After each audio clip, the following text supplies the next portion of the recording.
Hello, everyone. I'm Marco Carrion, the Commissioner of the Mayor's Office of Community Affairs. Thank you for coming this evening. So before we start, I'd like to ask some of our elected officials to come to the mic and give some greetings. So I'd like to start with Congressman Jerry Nadler. Congressman.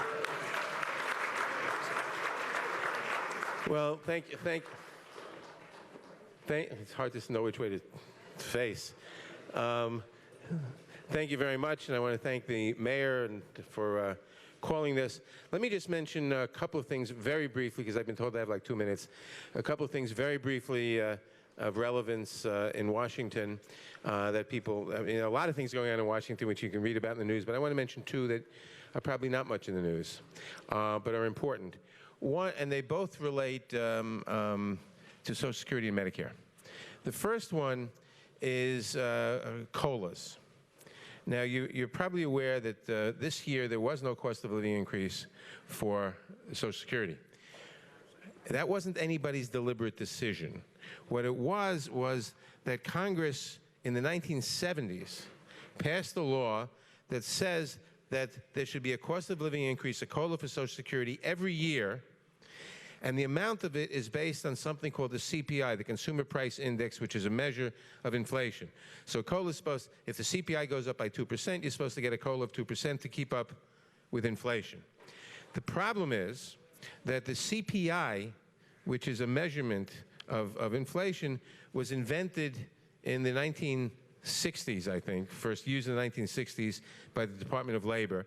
And what they do is they assemble a basket. What do people spend their money on? Well, they spend a certain percentage of money on food, a certain amount on transportation, education, whatever. And they look at every different thing and says, how is the price of transportation increased? Or how much is the price of this increased? And they put it together and they get a CPI. Complaints were raised by a number of people, and we fought off and stopped an attempt to change the CPI to something called the chain CPI, which would have been lower, which would have meant that the COLAs would have been less. And there was a sustained attempt by Republicans and others to do that, and we defeated it. Hopefully, we won't see anybody try it again, but they might. If you hear something called the chained CPI, that is a proposal to lower the CPI so that COLAs are even less. Now, there is a separate proposal, which I am a co-sponsor of, a number of others, to change the CPI. We now have several different CPIs that the Bureau of Labor Statistics in the Department of Labor makes every year. The main CPI, which is the one they've been using, but they also have something called the senior CPI. Because the fact of the matter is that seniors spend more on medical care, let's say, than 25-year-olds. And probably less on education than 25-year-olds, and perhaps less on transportation than people who, if you're retired, then go to work every day. So the measurement of inflation for a senior citizen is different than it is for someone who's 40 or different from someone who's 25. So therefore, they developed a senior CPI. And what our bill says that you should use the senior CPI, which the Department of Labor has. You should use that instead of the old CPI to figure the COLAs. And if you had used the senior CPI, there would not have been a zero COLA. It would have been higher, and every year it would be higher than otherwise. And if they changed it, and God forbid if they changed it to a chained CPI, which people may yet propose, then every year the COLAs would be lower than they otherwise would be. So we fought and so far defeated the chained CPI. We're now trying to get the new senior CPI. That was the first of the two things I wanted to say. The second thing is going to be very much quicker, and that is that the biggest problem most people have in medicine today, and especially in Medicare, is the high cost of prescription drugs. Now, in 2005, Congress passed a law that said that you have to get, that Medicare will now have a prescription drug plan. Actually, private insurance companies, you have to sign up with one or another through Medicare. Congress, at the insistence of the president at that time, President Bush, mandated, I voted against it, but mandated that the Medicare cannot negotiate with the insurance, not with the insurance companies, cannot negotiate with the pharmaceutical companies on the price of drugs. Now, you know, if you go to the drugstore with one prescription and they tell you it costs X dollars and you say, well, let's negotiate, they're going to laugh at you because you have no negotiating power. You're filling one prescription.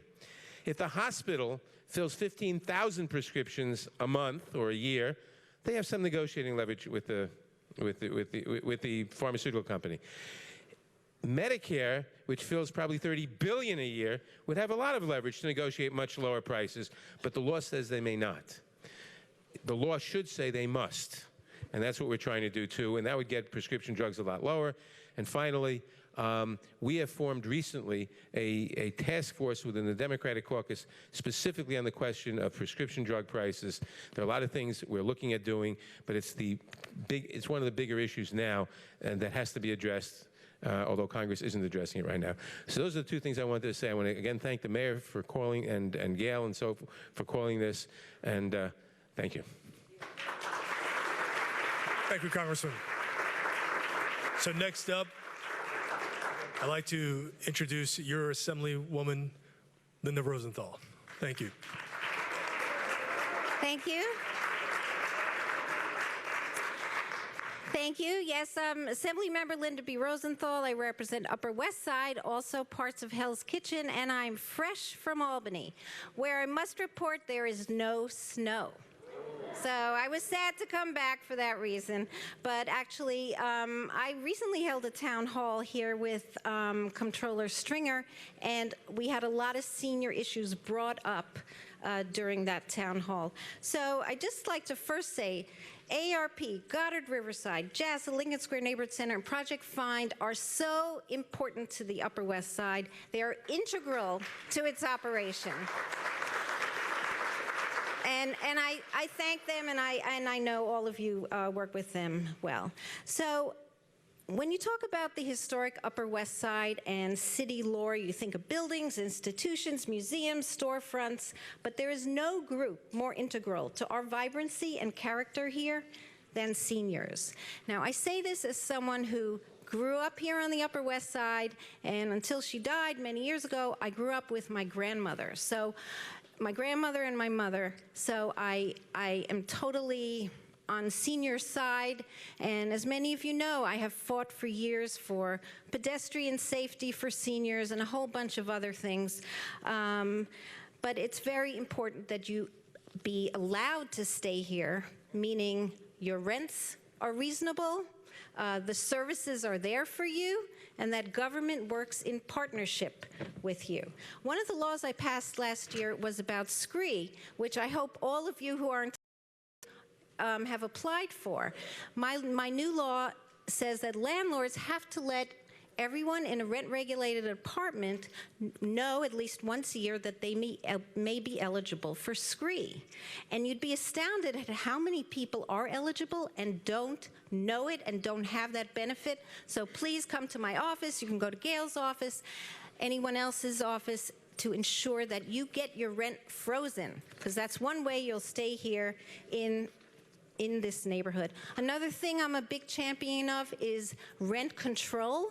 Aside from rent regulation, rent control is primarily seniors, less than 30,000 units, rapidly dwindling. Yesterday I had a meeting with the head of DHCR in Albany to discuss all of the tenant issues, but particularly the plight of seniors who cannot afford the rent anymore. Speaking of AARP, I passed a bill with AARP called the CARE Act, which my AARP people, which mandates that when you go to the hospital, before you're discharged, you get to name a caregiver that the hospital has to train in how to take care of you, whether it's giving you injections, managing complicated prescription drug, anything. You can't just go home with a sheet of paper, say, here, do this. The person who's going to help take care of you will get that training. And I think that's wonderful. Two more things. I have February 18th, I'm having a housing clinic with JASA, Club 676.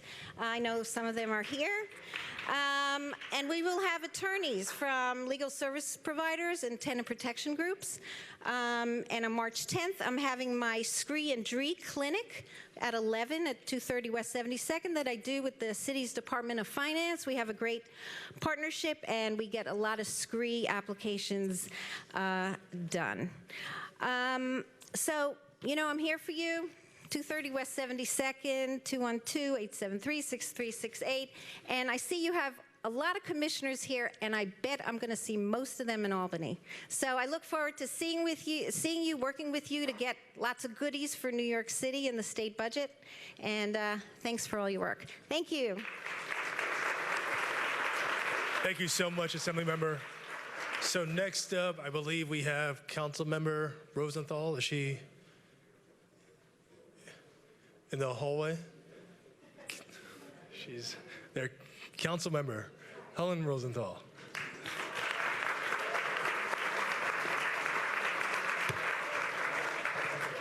Oh my gosh, we're actually doing this. We actually pulled this off.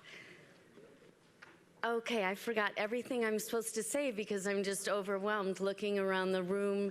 You should all look at each other. This is the Upper West Side right here. Here are Upper West Side seniors.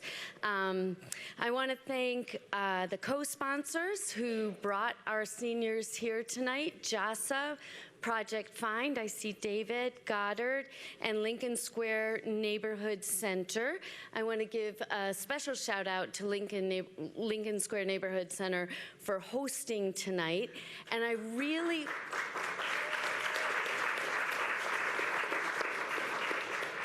this place cleans up good. It really does. I especially want to thank Marcus Young. Marcus, could you stand up for 1 second? Marcus Young was supposed to have, he was supposed to have an event in this room tonight. He had already invited people, the whole thing, and we asked him, I said I would make it up to him. I forget what I promised, but he agreed, very graciously agreed to turn the room over so we could all be here tonight. So I'm really grateful. I see Community Board 7 in the room, Elizabeth Caputo. I'm really glad you're here tonight. So we're here to talk about senior housing, to listen to your concerns and hear what the mayor has to say. I know it's an issue that we hear a lot about in our office. You know, half of the issues that we deal with in our office have to do with housing, affordable housing, and I'm so glad our commissioner for HPD is here tonight. So I want to let you know that my office can be useful to you on just the very practical side of finding housing and applying for programs or services. My office has partnered with JASA, One Stop for Seniors, and I want to thank them so much for the work that they do in my office. They place a social worker at my district office, Patricia, every Monday from 10 to 2. You can swing by. There's where you could come and learn about whether or not you qualify for SCREE, for DREE, energy savings, SNAP, Medicare, Medicaid issues, and more. And there was so much demand for this service that I now have volunteer social workers who come in. Cheryl, who's in the audience somewhere, Cheryl, thank you, who is a volunteer, and she's in my office on Mondays and Tuesdays from 2 to 6 p.m. So again, come to my office, which used to be Gail's office, but we're keeping it warm for her. So it's on Columbus between 87th and 88th Street. You can walk in, speak with Patricia or Cheryl, and we have a new volunteer who I haven't met yet. Believe it or not, her name is Helen Rosenthal. It's like hilarious. Okay, still don't know if she's here. So Anna and Vivian, if you two could raise your hand, they're my housing staff. So if you're having issues with harassment, questions about your apartment itself, or HPD rules or DOB. Ooh, who's here from DOB? Patrick, where are you? Oh, all right. Well, someone will show up from DOB. Please come in. Our job, as a city council member, my job is to help connect you with city services. So, you know, and these awesome commissioners who are here that I know the mayor will introduce are very quick to try to step in and solve the issues. So I'm grateful everyone's here. Anna has compiled listing for how to apply for senior housing and what's currently available. You can pick it up on the way out. There's a handout there. So that's it. We also have a housing clinic that we've continued that Gail started. And so it's every Wednesday of the month. The first Wednesday of the month, come to Goddard between 6 and 8 p.m. and you can meet with a lawyer, with a tenant lawyer, okay, who can help. And we usually are sold out, so if you're really serious about wanting to come at 6 o'clock to guarantee that you'll be meeting with a lawyer. Okay, I'm done. Can I introduce Gail, or do you have to do it? Okay, I get to introduce, oh, it's an honor, right? So I have the distinct honor of introducing our borough president, Gail Brewer, who you all know, and we are all very grateful for. Thank you very much, Councilmember Rosenthal. And I want to echo all the thanks. I just want to add at Goddard, Stefan Russo is the Executive Director of Goddard Riverside Community Center over there, and Susan Matlow Nieves is head of the Lincoln Square Neighborhood Center here, and she's doing a great job. And I want to introduce AC, meaning Ann Cunningham from our office. I think you all know her. And I want to say also thanks to Margarita Corrett, who's head of Amsterdam Houses, and Pat Ryan, who's head of the Addition. They are the heart and soul of this neighborhood. I also see the Lincoln Square bid. Thank you, Monica, for being there, Monica Blum. So my job is it's a big honor for me. My job is to introduce the mayor. And I want to say something very special about him. He was, as you know, public advocate before. He was a member of the city council with me from 2002 to 2009, and he was chair of the General Welfare Committee. He took that job very, very seriously. Budget time, legislation time, he was on every single issue to make sure that families and seniors got what they deserve. He was on his school board. He was head of the HUD office in New York. He has his bachelor's from NYU, a graduate of Columbia graduate school. His mother was at Smith College. His father graduated from Yale, and his grandfather from Harvard. His son is at Yale. Wife went to Wesley, and his daughter is at a Jesuit college in California. Comes from a very smart family. He is very, very smart. I tried to get his high school transcript. But the only person there was the school secretary, and she wasn't that old. I tried. He will talk about his accomplishments. You heard a lot about pre-K, but the issue is he does a lot more. He'll talk about he has made NYCHA, given as much money as possible to NYCHA. He has a plan for units of affordable housing for seniors and others. He initiated Vision Zero. The council member helped a lot in terms of what we need to do to make our streets safer. He understands what age-friendly really means, not just talk, but actually doing something about it. He wants to keep our mom and pop stores, which is very important to me. He loves an organization called OATS, which is for seniors and technology, and they have worked here at Lincoln Square Neighborhood Center, and he supports the Health and Hospitals Corporation and good health care. So we know that according to Live On NY and the indomitable Bobby Sackman, who we all bow to at every opportunity, Section 202 housing, there are waiting lists of 119 buildings, and there are almost 200,000 seniors on the wait list for 7 to 10 years. That is what this mayor is trying to address. Seniors pay so much for rent. They also, in some cases, if homeless, they're homeless because they had to pay 90% of their income for rent. That is not sustainable. So here on the West Side, I have good news and bad news. First of all, I want to thank AARP. Guess where the coolest, best neighborhood for seniors is in the United States? Upper West Side. 24,000 of us are 65 or older. That's the good news. The bad news is 60% female, 40% male. That's the bad news.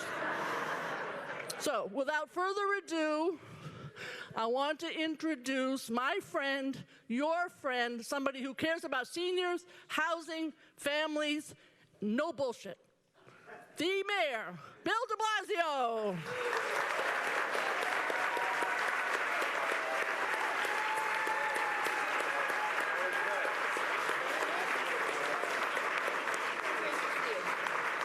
Thank you.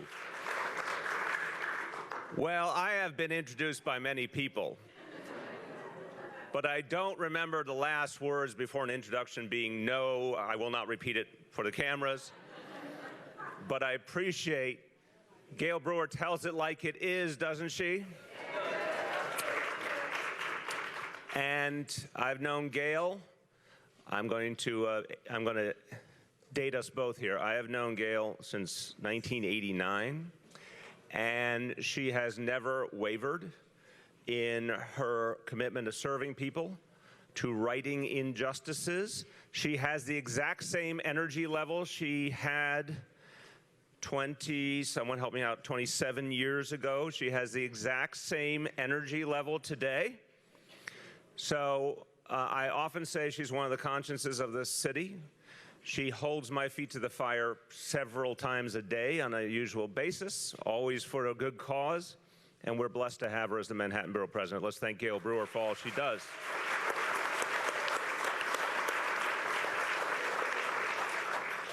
Helen Rosenthal and I have only known each other the last few years, but she has become, to me, an indispensable partner, an ally in the City Council. We share a lot of the same beliefs, and I'm honored to share some of her work ethic, which is outstanding. And she has already shown on issues like Vision Zero and protecting people against the dangers that we face here in the city. She's already shown that she can think outside the box and get things done that were not done in the past. So some of the strongest changes we've made under Vision Zero to protect pedestrians, to protect everyone in the city, were at the initiative of Helen Rosenthal. I know she serves this neighborhood with great integrity. Let's thank Helen for all she does.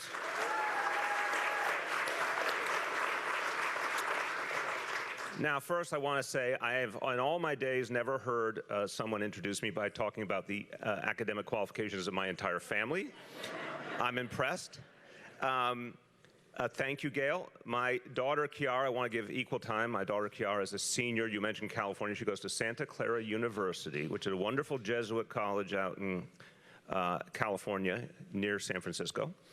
And the graduates of which have included Leon Panetta, Janet Napolitano, and Gavin Newsom. So a great tradition of public service. So I hope and believe she will find her way to serve the world as well. Upper West Side, I have to say, has been a part of my life in many, many ways. Gail, you don't even know this. Long ago, my mother, before she was married, yes, before she was married for sure, and her family lived at 79th and Riverside. And what's the store around the corner? Is it, no, the Italian store. Help me out, someone. It'll come back to all of us. There's a famous Italian store now that back then was just a small local Italian store. And they told me all the stories of the neighborhood back in the day. And then I came to the neighborhood when I went to Columbia. I lived at 104th and West End. I used to play softball in Riverside Park. And I learned back then that the finest hot dog in New York City is Gray's Papaya. Yes. So these are truths. I'll say that in any neighborhood. So AARP is right. This is an extraordinary neighborhood for everyone. It is an extraordinary neighborhood for seniors. It is a neighborhood that has such incredible pride and energy and involvement. This is one of the, I don't think there's any place on earth where people are more civically involved, and that is a credit to all. I'm going to talk for a few minutes about some of the issues before us, and I really look forward to opening it up and hearing your concerns and hearing your questions. I also want to join in thanking the Lincoln Square Neighborhood Center for all they do for the community and for hosting us this evening. And everyone at Goddard Riverside for the incredible work they do for the community, which is legendary.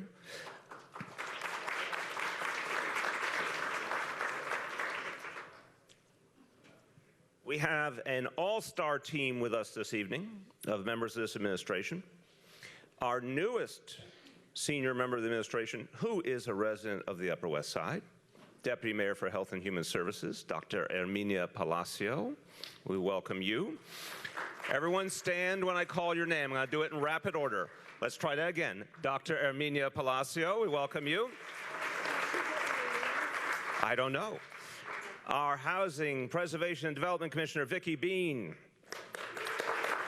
All right, get ready. Big round of applause. Our Aging Commissioner, Donna Corrado.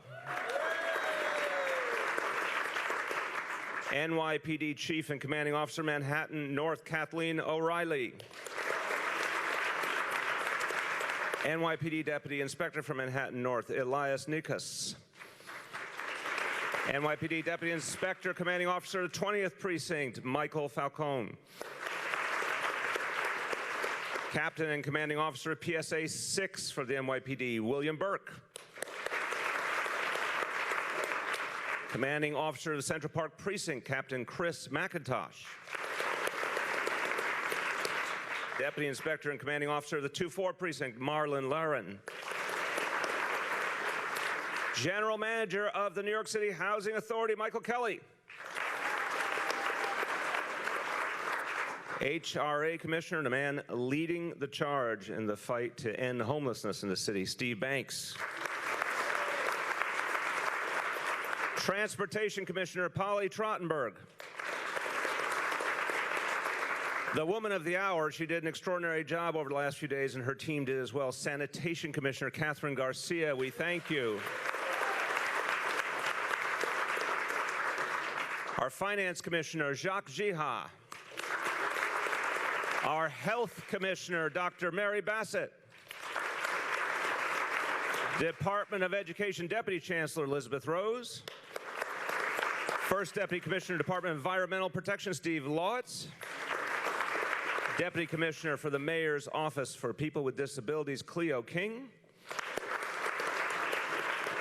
Another star of our administration, the Chair of the City Planning Commission, Carl Weisbrod. And I want to thank, of course, again, Gail and Helen for hosting and moderating. I want to thank Congressman Nadler and Assemblymember Rosenthal, who were here with us before, for being a part of this. Now, I'm going to just talk really quickly. I want to talk about housing first. Because everywhere I go, this has been true when I was a city council member, when I was public advocate, and when I became mayor. Wherever I go in this city, number one issue is housing. Number one issue is affordability. People constantly ask me, can they afford to stay in this city? Can they stay in the home they love? Can they stay in the neighborhood they love? Can they avoid being displaced? There is nothing more important to our administration than answering this question in the affirmative, than changing the reality that we've faced in recent decades in this city, where so many people did not see anything being done to keep them in the city they love. I have a theory, and I believe it is fundamental to the future of this city, that New York City has worked for decades and for generations because it was a place for everyone. We had something the rest of the world envied and aspired to. Anyone could grow up here, didn't matter what your background, anyone could come here from wherever and have opportunity, bring their creativity, bring their drive, bring their entrepreneurship, and it all gelled together. It didn't gel together perfectly. I'm not telling you a gauzy, perfect tale here, but it gelled together in a powerful way. We became an engine of creativity. We became a place of progress. We became a place where change occurred on so many levels in so many good ways. We were the envy of the world. But that was directly connected to the fact that it was a place for everyone. It was not a gilded city. It was not an elite exclusive city. It was not a gated community. It was for everyone. Only in the last 10 or 20 years have we faced something that literally didn't exist in our history before, which was the prospect of this city becoming more and more exclusive. This was never part of the playbook, never part of our history. And when that started to happen, it's not surprising that it took a while for all of us to come to grips with it. But what we see now is, if we don't take very, very substantial steps, we will essentially lose the New York City that we have known and loved for all these years. And to me, it's in effect, another way of saying it, that we have a magic formula. We have something that has made us great. No one doubts our greatness. No one doubts we're one of the most diverse places on the earth. No one doubts that somehow we all manage to get along better than the vast majority of places and create all the amazing things associated with this city. Well, we cannot blow it. We can't lose that magic formula, that secret formula. We have to protect it. That means certainly some things go beyond housing. It means raising wages and benefits. And one of the things I'm going to focus on intensely this year is raising the minimum wage for this whole state and for this city. It means raising benefits for all people so they can afford to live. I believe it's going to require a lot of changes at the federal level. This is not a political gathering, so I won't go into that. I'll just say I believe it will take changes at the federal level. I hope that this year yields a series of changes at the federal level. I'm sure Jerry Nadler agrees with me, because some of what we have to do has to come from the federal government when it comes to affordable housing. Some of what we have to do in terms of taxing the wealthy in a fairer manner and a more progressive manner should come from the federal government. Some should come from the state government. All these things are part of the solution. But I always ask myself the question, what can we do here? So here we've done everything that we have in our power to raise the wages of people in the city, to raise benefits, to do things like paid sick leave, which with the help of Gail, who was a great leader in this effort, Helen, who was a strong supporter in the council, we extended paid sick leave to 500,000 more people in 2014. This is the kind of thing that actually changes people's lives. Raising wages, raising benefits, so many of the things that change the fundamental economics. But then what's still the number one expense for all of us? It's housing. It's housing, by far the number one expense. And so we said, all right, what is the absolute most we can possibly do? And we determined that we could build and preserve 200,000 apartments in 10 years. Now, no one anywhere in the history of this nation has done 200,000 apartments in 10 years. It is enough for 500,000 people. It is as many people as live total in Miami or Kansas City, in those city limits. We've endeavored to start down that road, and I'm very pleased to say, and a lot of people here with me have played a big role in it, that our goal is 200,000 apartments. We have 10 years to do it. After the first 2 years, we already have 41,000 apartments that have either been preserved or built, or the financing is in place to build them. 41,000 is enough for over 100,000 people alone. So it's starting to move. Now, we said in the very beginning, we understand for seniors in this city, and everyone knows, seniors are not only a fundamental part of what makes New York City great, but a growing part of what makes New York City great. And we all are part of a big demographic change. I am a child of the baby boom generation. I bet a lot of people in this room could say the same. And the city is going to be a place that will have more seniors than ever in the future, and therefore we have to have more and more senior housing. So in all of our affordable housing plans, seniors are going to benefit from every element of our plan. One piece in particular is 10,000 units of specifically senior housing, 10,000 senior apartments that are part of the plan. And in everything we do in the plan on top of that, it's another piece that is important for New Yorkers of all ages and matter to people everywhere. We set aside 5% of all of our units for people with disabilities and an additional 2% for people with vision impairment. So we make sure in our affordable housing plan that we're not only creating an unprecedented amount of housing and preserving an unprecedented amount of housing that exists already, but we're also making sure that a lot of it gets dedicated to people who have particular needs. As an example, and I want to give Vicki Bean a lot of credit for this, you all saw, everyone in New York City saw, a lot of people, a lot of us were watched with shock a little over a decade ago, when one of the greatest affordable housing developments in the history of this nation, Stuytown and Peter Cooper Village, almost went from affordable housing to private market housing. And it was about to happen again. And people in my administration, I'm proud to say, stepped in, and we saved 5,000 affordable units at Stuytown and Peter Cooper Village.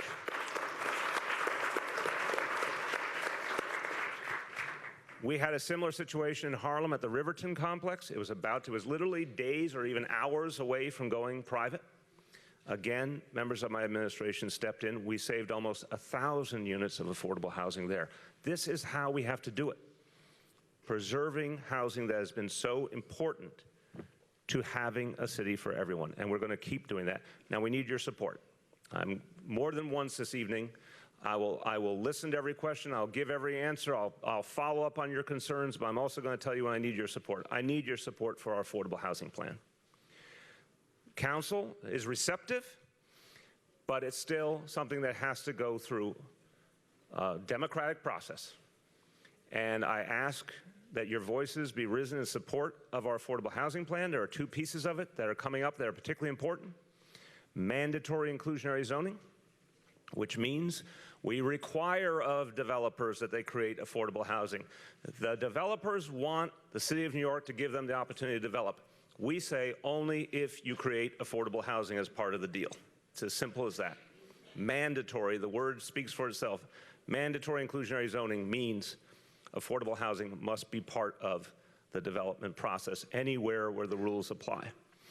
And there's another thing called zoning for quality and affordability, and that means simply helping us fix some of the rules that we believe are arcane that actually stopped us from creating affordable housing, stopped us from creating housing specifically for seniors, and made it more difficult to serve the needs of people who have the #1 concern, which is affordable housing. These issues are going to be before the City Council.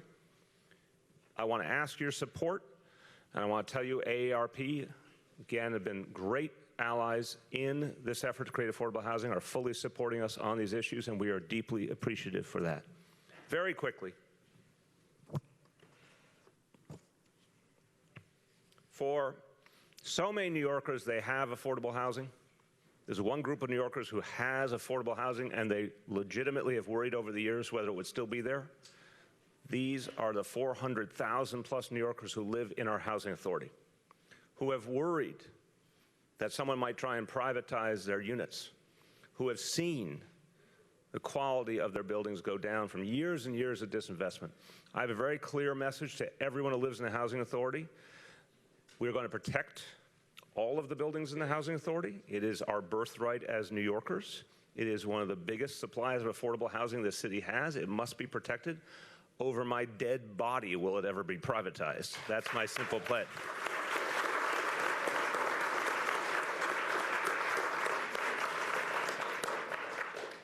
We understand that another great wellspring of affordable housing is rent-regulated housing.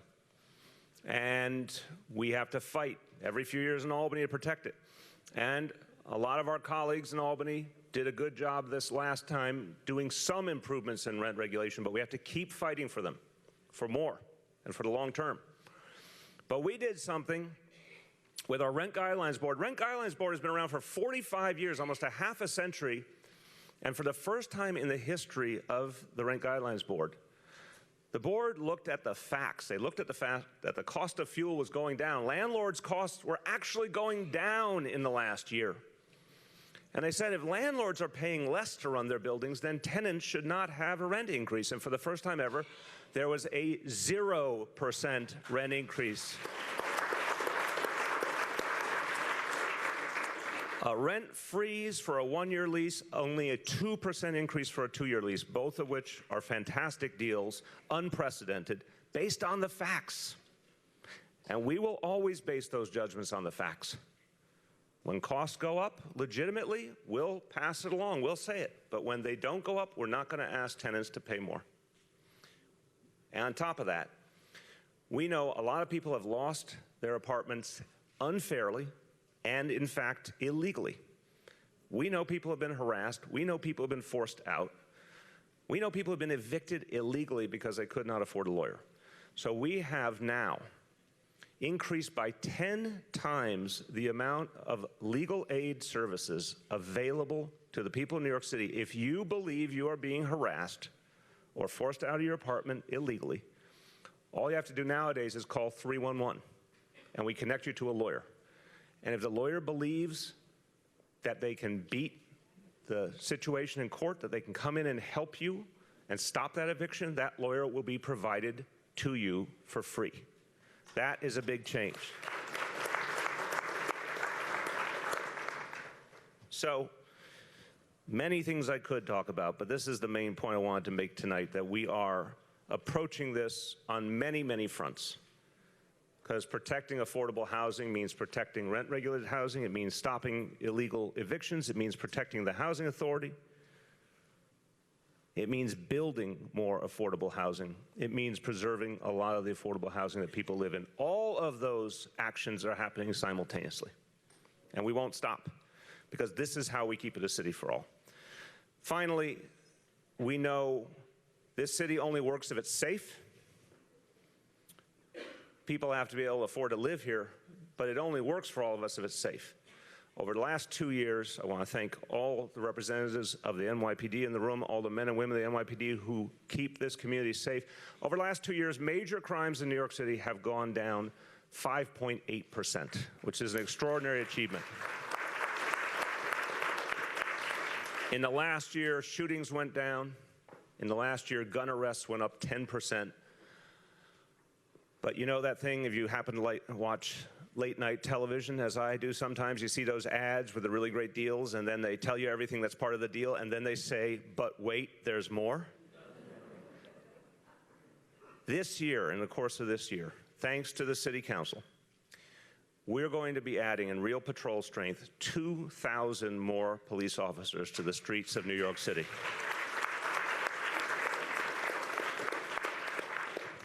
That is going to make us safer still. And what the NYPD has done, combined with what we've done with our Vision Zero program, because Vision Zero is about entirely reconceiving of how we protect pedestrians, bicyclists, motorists, everyone, with a particular focus on pedestrians. The work that the NYPD has done, they've doubled the number of speeding tickets citywide, tripled the number of tickets for motorists that fail to yield to pedestrians. I often say the best form of public education when it comes to the issue of Vision Zero, the best form of public education is an NYPD officer pulling you over. It tends to stick with you. It has a lasting effect on the behavior of the driver, and it makes us safer. So, in this community, pedestrian fatalities went from 7 deaths, a very sad figure, in 2014 to only 1 death in 2015, and we want there to be no deaths. And those constant new efforts at enforcement and all the other tools we put in place are making a huge difference. By the way, some news that I think a lot of people appreciate: the Lincoln Square bow tie, which is being redesigned, intersections of Broadway, Columbus, and West 65th, which will make it a safer intersection, easier to cross. That project will be completed this spring and will help keep people safe, and we are proud of that. Finally, in addition to questions and concerns you raise, we have a lot of good folks with us tonight from our different agencies, from the Department of Finance and from HRA. If anyone in this room needs help navigating the bureaucracy, needs help with benefits you deserve, if anyone in this room is not getting SCREE or DREE benefits, those rental increase exemption benefits, folks here in the room can help you to get them. If there's any other type of benefit that is due to you, we have people here in the room that can make sure you get them. We do not want to see anybody who deserves support not get it because the bureaucracy stood in the way. So these folks here will cut that red tape and help you right now. That's what I wanted to say. I have my whole pile of notes to prove I covered my subject matter. I want to thank you for the chance to be with you, and now I look forward to all of your comments and questions.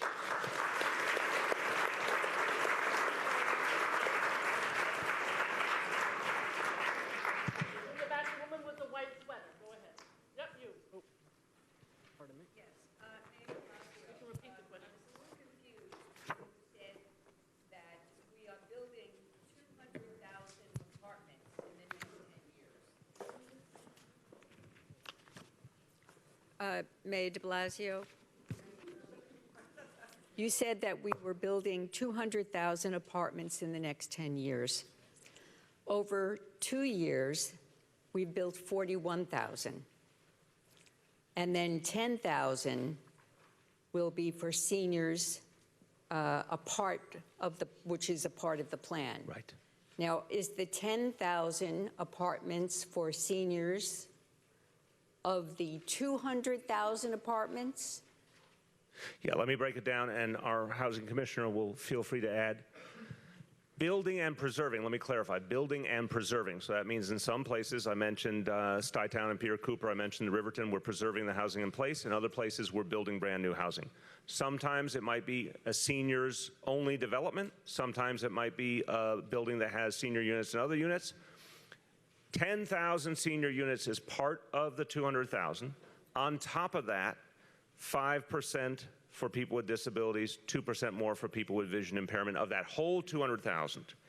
And that I want to be very, very clear, anyone can apply for the general apartments, if you will, including seniors, of course.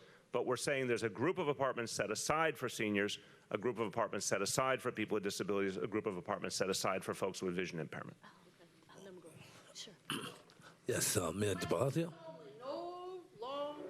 Okay, question in specific concerning the luxury developments in this area that encompasses a lot of seniors as well, and also low income. Would the affordable concept, would that also apply to those developments, say like the Donald Trump development? All right, I will start, and Carl Weisbrod or Vicky Bean can fill in the blank with any facts. I wish that I had the power as mayor of this great city to control every type of development, because I would use that power for a very different city than what we have now. But in fact, a lot of development by law can proceed without us putting conditions on it. That is, from my point of view, somewhat sad but true. On the other hand, where we can put conditions on development is when we rezone a neighborhood, for example, or when we add additional rules and regulations that reach certain types of development. That's where we have the biggest ability to require affordable housing. And to say, if we don't get the affordability we need, we do not have to approve the specific development. And obviously, there's a whole public process around rezonings and other types of land use actions. But the beauty of that process is we literally can say, if the public's needs are not sufficiently addressed, we do not have to approve the development. That's one of the powers we have. We also have the power under our affordable housing plan to decide where we're going to provide subsidies for tenants who need them. And we can combine that into certain development to maximize the amount of affordable housing. So there are going to be buildings, very straightforward, very blunt, there are going to be buildings we cannot reach, but there's going to be other situations that we can reach and put those requirements on. I just want to mention that at the Riverside Center, as the commissioner knows, there will be 500 affordable, and that's between 59th Street and 61. Those buildings are going to go up, so you have to watch the HBD website. Over here. Go ahead. Mr. Mayor, why doesn't the budget reflect the growing needs for the services for older adults? I'll come back to you. I think it does. We put a number of items in the budget to support our seniors and to support our senior centers. And all of those items are continuing. There are some that have not been addressed yet because we do two things in our budget. Preliminary budget we just announced, and then a more detailed budget, the executive budget in May. So the process is still unfolding. The City Council, as you know, often supports key initiatives, and that's part of what we add into the process. Yeah. But nothing in the current budget has been cut from the previous year. And we are very committed to supporting our senior centers. And again, our Commissioner, Donna Corrado, I think has done a great job with our centers, but that funding remains constant. Hi, Mr. Mayor. Hey. I have two questions. Up over the mic. Right in your mouth. I have two questions. Where are all these houses, buildings you are talking about? Where are you going to be building them? And number two, I live in Queens in Regal Park, and most of Queens now is co-op and condos. My building was rent stabilized, but now it's condo. And I'm thinking of moving, but there aren't that many rent stabilized buildings around. What am I supposed to do? So a couple of points. In terms of the first question, so our plan is 120,000 apartments that are preserved in place. So again, the real obvious examples, Peter Cooper, Stuyvesant Town, Riverton, like big pieces, but sometimes it could be 20 apartments, 40 apartments, 100 apartments at a time. Taking a location that is affordable, providing the subsidies to keep it affordable.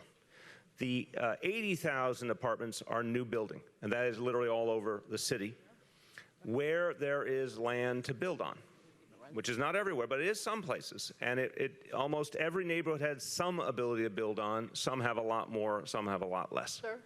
So that's the mix in the plan. In terms of rent regulation, again, the good news is it got strengthened a bit in the previous legislative session, and I think there was great work done in Albany. We're going to try and strengthen it further going forward. But it would be a lie to say we're creating a lot more rent-regulated housing. There are certain situations where it occurs, but they are rare. That's why, the real answer, I think, to the crisis is to keep subsidizing what we can, to keep building where we can, to sort of put together a bunch of pieces of the puzzle, protect the housing authority, protect rent regulation, protect the rent levels in rent regulation so that the rents are not made artificially unfair. It's literally got to do all of the above to do our best at preserving housing. Vicki or Carl, if you want to add anything. I think that is exactly one of the reasons why zoning for quality and affordability is so important, because it allows us to put affordable housing into spaces where it's already allowed, but a lot of the rules and red tape keep us from putting the affordable housing in the space that it's meant for. So that's one of the critical reasons why we really need your support on that. Yes. In 2011, I was able to get a low-rent apartment in an 80-20 building after almost 10 years of applying. At the time, I was eligible because my monthly income of Social Security was supplemented by unemployment from having worked on the 2010 census. Today, I'm 1 week away from my 76th birthday, and even with SCREE, 40% of my income goes to rent. I'm not eligible today for an 80-20 apartment in any of the buildings being offered. What I'm asking is, what is an affordable rent, and who decides on what it is? Yep. Yep. So this is one of the questions I get asked the most, and I wish I had the simplest answer. I'm going to give you an answer. I wish it was one sentence. It's not. But I can tell you a couple things. First, before I get to that quick point about SCREE and DREE, those programs are incredibly helpful. Senior citizen rent increase exemption, disability rent increase exemption, but still there are, Jacques and I were talking earlier, 25,000 people in the city who qualify and aren't taking it. 25,000 people could get that exemption, aren't taking it. So another thing I said from time to time, I'm going to ask you to help me. Let people know that those exemptions are available to them, and we will help them to apply and get them.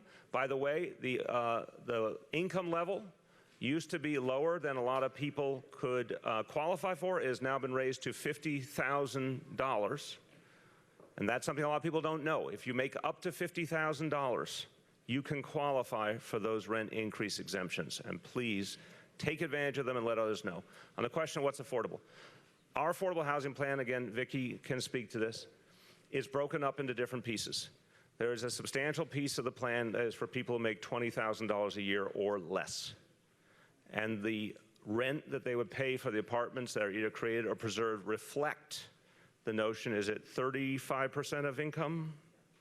33% of income. So there's a substantial part of our plan that is for folks who make $20,000 a year or less, and the requirement is they pay 33% of whatever income that they have, and that determines their rent. There's another part of our plan that goes up to people who make $30,000, $40,000, $50,000, $60,000. There's another part of our plan for people who are, for example, a two-public servant family, because they need affordable housing too. For example, a teacher married to a cop. We want teachers and cops to be able to live in New York City. They have, between them, a higher income level. It's not a huge income, but it's a higher income level than the folks I just described before, they also need a right to get a certain amount of affordable housing, and we created the plan. So the plan covers different elements of what you would say are people who are very low income or low income, middle income, working people, whatever you want to call it, it covers that range. Affordable, though, for the lowest income people, again, the simplest way to say it is they should not pay more than 33% of what income they do have. Vicki, do you want to add? Okay. Member of Community Board number 7. Yeah, good evening, Mr. Mayor. Good evening. On the preservation of existing stock, one of the most important inventories, I think, is the Mitchell-Lama Co-op. Yes. What's left of it, and the aging population, aging in place. Now, unfortunately, sadly, and we're hearing this on the Planning Board 7 and in the Housing Committee, and we're addressing it, the rumor on the street is that Mitchell-Lama is dead. I don't believe it. And I haven't seen anything officially. We're working with the Mitchell-Lama Coalition. I wonder if you've heard the same rumor. And otherwise, what are your thoughts on that, on the preserving Mitchell-Lama inventory? I'm going to start, and I don't have the expertise of Vicki Bean or Carl Weisbrod, so I'm going to ask them to jump in, but I'll start with sort of, from my point of view, the layman's answer, because I'm a layman on this topic. It was an amazing program that was created with, I think, unfortunately, a bit of a trap door that there was a time limit and the option for privatization. And too many landlords have taken advantage of that in a world that changed a lot. It's the same point I was making before. None of us could have imagined gentrification. And I want to specifically answer your question with the help of my colleagues, but I wanted to take a moment to make this point.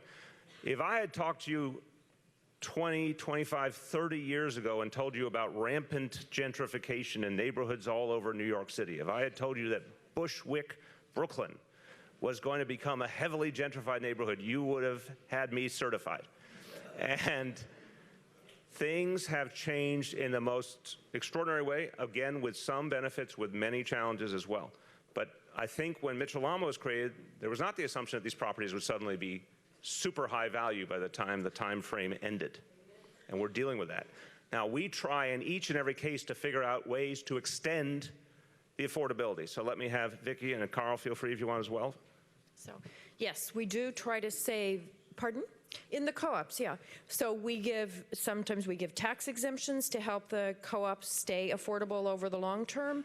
We work with co-ops, with the Mitchell-Lama co-ops, to try to find other ways to both lower costs by doing energy retrofits, et cetera.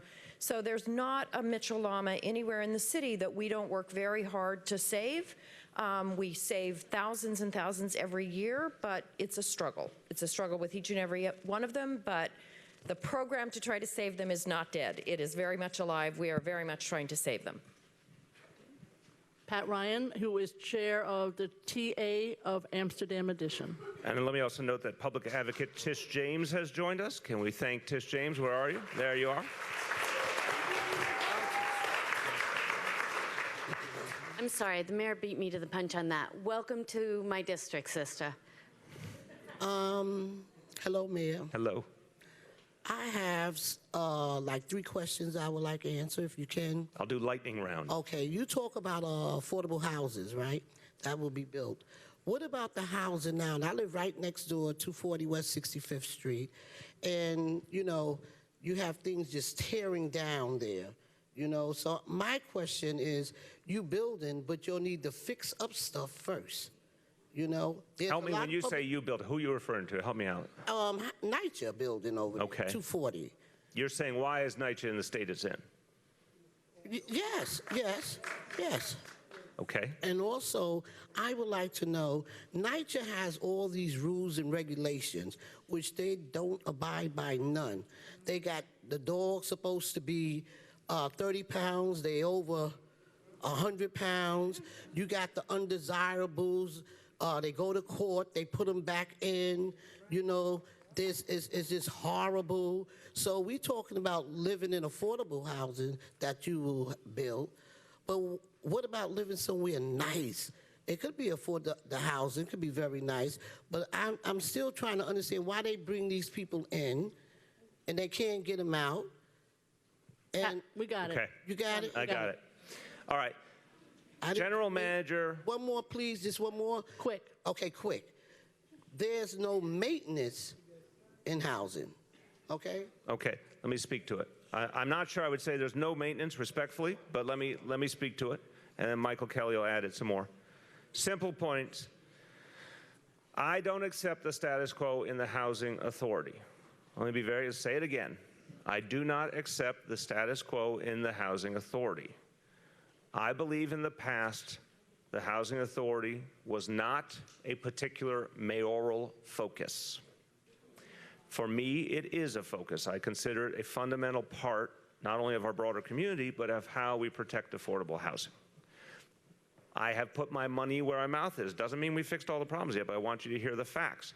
In 1947, the Housing Authority was forced to start paying taxes to the city of New York. Most people didn't know this. The Housing Authority spent well over, I think it was $100 million a year on taxes for New York City that could not be used for repairs. I ended that practice last year and returned that money to NYCHA so that it could be used for repairs. The same with policing. NYCHA paid for policing, which was outrageous. Wait a minute. I'm just telling you facts. So how it's playing out on the ground, we got a lot to do. But NYCHA used to have to pay the city of New York for police protection. We ended that practice 2 years ago and returned the money to NYCHA for repairs. NYCHA has a $17 billion backlog in terms of the work that should be done to make the buildings as good as they deserve to be. $17 billion. I have to deal with that. I don't have $17 billion, but I have to deal with it the best I can, and I want to believe someday the federal government will take on its responsibilities again for affordable housing, but that day is not today. So we came up with a plan we call Next Generation NYCHA, which actually gives us a pathway over years to stabilize NYCHA's finances and constantly work on reducing that $17 billion backlog, fixing roofs, doing maintenance, et cetera. It is not perfect, but it is moving. On the question of the folks who are in the buildings who have violated the law, again, that is a policy I think was too loose in the past, where there was not the kind of enforcement and follow-up. We just updated those policies so we can be more aggressive about getting people out who could be a danger to their fellow residents. On the dog issue, I'm going to let Michael speak to that because I don't know enough about it. So Michael Kelly, General Manager, speak to that specific issue and any of the repair concerns you might want to talk about in terms of NYCHA developments here in this community. Thank you, Mayor. Specifically on the dog issue, there is a pet policy, and you're absolutely right. If dogs are too big, they do not belong there, and there needs to be least enforcement action. Please relay that to the property manager. One of the things I think I do want to add, the mayor. Wait, you did? Who's the property manager? I'd like you to go. Yeah, absolutely. Tonight we have. So we're giving you an upgrade. You're going to relay the information to the general manager of the entire housing authority. Sit. Okay, but listen, he's the general manager of the entire housing authority. So if the property manager doesn't do it, you're talking to his boss's boss's boss's boss right here to fix the problem. Thank you. Thank you, Mayor. I think I should leave it at that. Thank you. Can you prevent my homelessness? I'm close. I have SCREE, my rent portion too high, almost 500, income 800. Question, how about a rollback to that 1/3 for folks on SCREE and DRE that are this poor? Fair enough. Steve Banks, where are you? So let me start, and Steve can help to fill in the blank, and anyone else, Jock or Donna, anyone who wants to add. So we are trying to do as much prevention as possible. So far, we've reached 91,000 people, which is not a minor matter, helping them whether it is, in some cases, rental subsidy, in some cases, legal services to stop an eviction. So we think actually the best way to stop homelessness is before anyone ever loses their apartment, which was not done enough in the past. Steve and his team will follow up on you personally, but why don't you speak to folks who are in this broader situation and give folks a sense of how we approach it? Sure. Some of you know when I used to run the Legal Aid Society, I used to come to Councilmember de Blasio and say, you know, if we could really want to stop homelessness in the city, we should do two things. We should increase legal services, and we should provide additional rental assistance. Fortunately, now we have Mayor de Blasio, and we have increased... And HR Commissioner Banks. I don't know about that, and we've increased legal services tenfold. We used to be $6.5 million citywide. It's now, in the coming fiscal year, going to be $62 million. $62 million. So that's a lot more legal services than we ever had before. I also know from when I ran the Legal Aid Society that not every case could we save. Not every case could we save, but you can save an awful lot of cases for $62 million. Whether we can help you individually, I don't know yet, but we have HRA staff here. We'll certainly look at your situation. Second thing relates to your particular issue with respect to rental assistance. So screen injury is a form of rental assistance. The 30% rent cap for people who are clients of HASA, that's a form of rental assistance. Different rental assistance that prevents evictions through the Family Eviction Prevention Supplement. Some of you know it as FEPS, LINK. We have a whole range of different programs that are designed to try to keep people in their homes because it's the right thing to do. It's also the cost-effective thing to do. And there's been a tremendous numbers of these programs that have been funded by the mayor, and we can work with people to try to keep you in your home. We have Home Base. I see your bag over there. Someone has a Home Base bag. It's a terrific program that's a sort of a takeoff on the settlement house model. We have Goddard here, but all over the city we don't have places like Goddard. And so we've really been putting a lot of money into infrastructure throughout the city to put resources into preventing homelessness through legal services, rental assistance, and home-based type services. In terms of SCREE and DREE, these are very important tools, and I know that the agencies that work with them are definitely going to be focusing on situations, and we can look at your particular case. This woman knows everything. Go ahead. Okay, but you'll follow up personally as well. Hi, Mr. Mayor. Hey. I just had a question. I've wound up in an unusual circumstance, and I'm living with family members. I'm a senior. I have to leave soon. And I'm not very good at doing it. Put the mic right next to you. Yeah. So I wanted some help in filling out the forms, and nobody knows anything that I speak to as far as friends or family. I've tried to do it online. I'm not in the criteria. But I don't live on the Upper West Side. Does that matter? Well, you can come to our office anyway, but we have people. And will it take the rest of my life? No, but let me see. Who are the folks in the room who help with signing up for benefits? Are folks here? Anywhere on the Upper East Side. Okay, right. Well, raise your hands if you're one of the folks who can help with signing up benefits. Okay, can we? Yeah, we'll make sure that they will follow up with you personally. Absolutely. Next Thank is you. another tenant leader, Alice Fox. Go right ahead. Hello. Up to your mouth. Hello, Mayor de Blasio. I want to ask you a question for the tenants from a senior building, which is Sonia Thomas Apartments, 102 West 91st Street. It's a very nice building, but only maybe 20% of the people speak English. We have people from every nationality in our building. Up until last year, we had a social worker on the premises that could help take care of all of that. You took away our social worker, so now we have nobody, no day. I don't know if I personally took away your social worker. So, Donna, if I did, I'll take responsibility, but I'm not sure I did. Donna Corrado, come forward. A NYCHA senior building, Sandra Thomas. Let's see, our aging commissioner can help us sort this out? Well, I don't know the particular circumstances. I'm just being told it's a NYCHA building. Is that right? Yeah. Right. So we can fill in those services because we have senior centers and we have case management programs. So if you give me the information, we will get someone there and offer some assistance to you and your residents. Can we put someone in there? I'm not sure. Right. Can you do that, Donna? Well, I'll try to do that. All right. The mayor's going to come personally, Alice. There you go. Good evening, Mr. Mayor. Good afternoon to all the elected officials. Which way are we going? Over here first? Okay.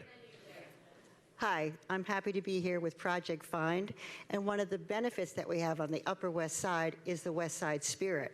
And this came out in January 21st and 27th. And in one, you save the East Side tenement protected status. The judge stepped in and stopped this guy's stall from tearing it down to put up a high-rise. So everybody who lived there was saved. And that was Ben Callos, who was part of it. However, this didn't land on you. This was done in the administration before you. Feds to track luxury apartment sales. They're talking about Time Warner filled with people they have no name who's purchased it. Is this a way that we can make a difference in our city with some of these buildings going up sky high?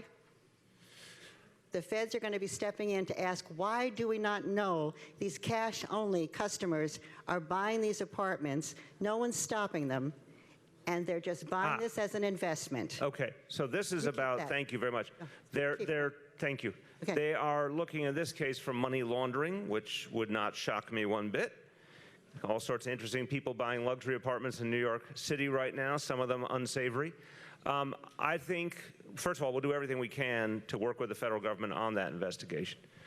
I don't know if that's going to help us so much on the affordable housing front, honestly, because just being straightforward, if one of these were a bad actor and they couldn't buy their luxury apartment, someone else would probably buy it from someplace else. So I think the luxury housing that is built under the law, that we cannot stop from being built, I don't love the fact that I'd like to use that land for affordable housing. I'd like to do something different, but I don't have that legal power. I do have the legal power to make sure when we rezone or when we have city-owned land or a whole host of other areas where we get to decide that we require affordable housing as part of the package. That's why this new program, mandatory inclusionary zoning, is so important. Key word, the mandatory inclusionary zoning is not the best title I've ever heard in my life, but the thing that's important is the word mandatory, the requirement of affordable housing. So where we can reach, we put the requirement on. Time Warner Center, that, as you said, that train left the station, but we'll certainly help the federal government any way we can to find any bad actors. Thank you. Good afternoon, Mr. Mayor. My name is Geraldine Collins, and I'm from Goddard. I live in one of the senior houses there. How do you plan, I heard you say earlier about making sure that new developers keep affordable housing on the Upper West Side. I'd like to know, how are you going to orchestrate that as far as keeping an eye on affordable housing, and how many units, say 100 units, how many units of those 100 units will be available to keep affordable housing on the Upper West Side? So I can say a couple of things. Accepting the fact that every single opportunity to build is different. You know, every plot of land is different, every building is different. Just put that as an article of faith for a moment. We don't like the old 80-20 model. This is the simplest way for me to put it.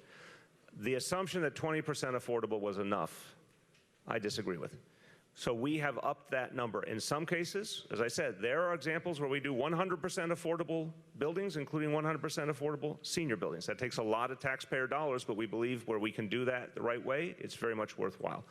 Where we pair up with a developer, we have raised the requirement, depending on the situation, to 25%, 30%, in many cases more, up to 50%. So it depends on the individual situation. But another thing we're doing, and again, Vicki, Carl, anyone who wants to join in, feel free, is we are enforcing the mandate. Because with all due respect to my predecessors, there were a certain number of affordable housing deals made that then were not honored.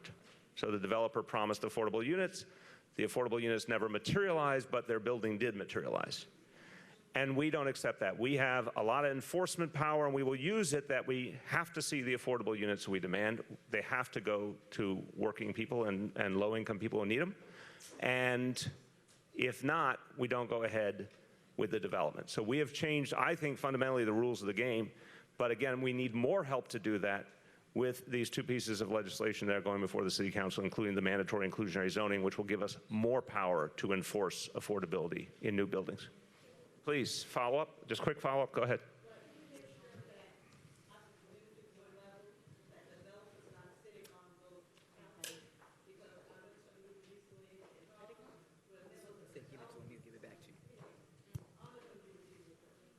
I don't think that's typical, but Carl, hold on. Carl Weisbrod is the chair of the City Planning Commission. Okay, there you go. Well, we don't generally see developers on community boards, but I just want to add to something the mayor said about mandatory inclusionary zoning, which is not only is it a set aside of 25 or 30%, as the case may be, but that will be permanently affordable, not just affordable for a period of time, but permanently affordable forever. So. Thank you. A fine addition. Who's up? Hello. Hello. How are you, my dear? Good afternoon, Mr. Mayor. Good afternoon. The reason I'm here, I say, what is the reason if we have a nice building? I live in Sandra Thomas, like Ms. Fox, President. We have a nice building, Sandra Thomas, everything was great in the past few years, but recently we are the control. We had the door is broke for about 6 months. I'm calling, and they say they're waiting for the contract. It's funny, you know. This is actually being addressed, and we have assurances from NYCHA. I'm pretty sure the door is coming this week. I'm pretty sure it's this week that the door is being fixed, Okay. but you're right. It wasn't fixed for a long time. Because that building was great. Yeah. Thank Okay, you. we will fix it.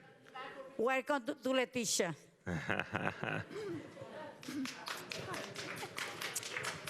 Hi, Mr. Mayor. There's a little-known, little publicized piece of data that I'm very concerned about. Rent-controlled tenants are the stepchildren of New York City. Rent-controlled tenants received a 9.5% increase this year. It's wonderful that Rent Stabilized got ZIP, but in addition to fuel pass-along plus 9.5%, I'm going to be homeless. And I realize SCREE is terrific, and I almost qualified for SCREE. The problem was I had a huge dental bill. So I had to take money out of my IRA that I saved while I was working, and that put me $1,000 over the limit, so I can't get SCREE. Well, I want to, in a case like that, Jacques will speak to this, but I also want to say, one of the things we try and do at these meetings, if people have situations like you're describing, where they can't make ends meet and they need to figure out what can be done to help. This is why we have experts in the room who will literally get with you afterwards and figure out what we can do to help right now. I want Jacques to speak to SCREE for a moment, and then Vicki just to clarify how the rent control rent works versus the rent stabilized. But first, Jacques Gihau is our finance commissioner. Also has the best accent in the entire city government. You'll see for yourself. Well, we're going to need your support, actually, because we introduced legislation in Albany for if you have a temporary increase in your income in a particular year, so that you could qualify the following year, okay, if for SCREE. So the bill is introduced in Albany, and we're working and trying to get it passed this year.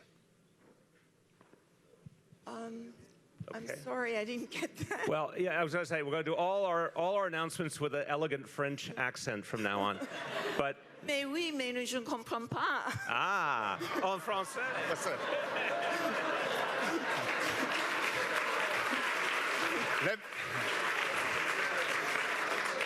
Let me say it one more time.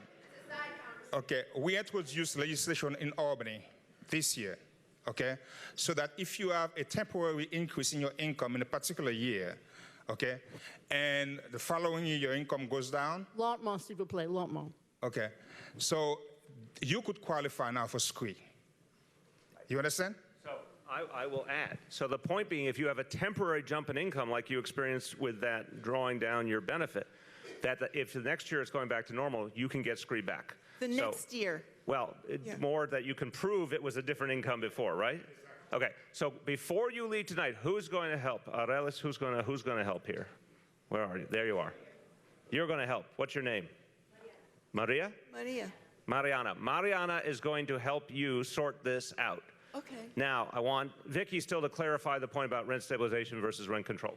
So the increases for rent control are governed by state law. The state has a particular formula that it uses that does not take into account the kinds of decreases in fuel costs, et cetera, that the rent stabilization takes into account. So unfortunately, under the state's rules, you got a 9% increase. That is a state law, at 9.5, yes, and we can try to help in terms of your housing needs and those kinds of things, but you need to let your state senator and assembly person know that is unacceptable as part of the state law. Thank you. Over here. want to start by thanking you, Mr. Mayor, for both your commitments and your actions. Thank you. But there's something that worries me terribly, and that is the building as of right, they call it, on the Upper West Side, which is destroying the Upper West Side that we know for several reasons. One is that, well, for example, they're building as of right next to Public School 1, or trying to, Public School 163, which will ruin the education for 3 years in a row of those children. I don't understand why nothing can be done by this as of right.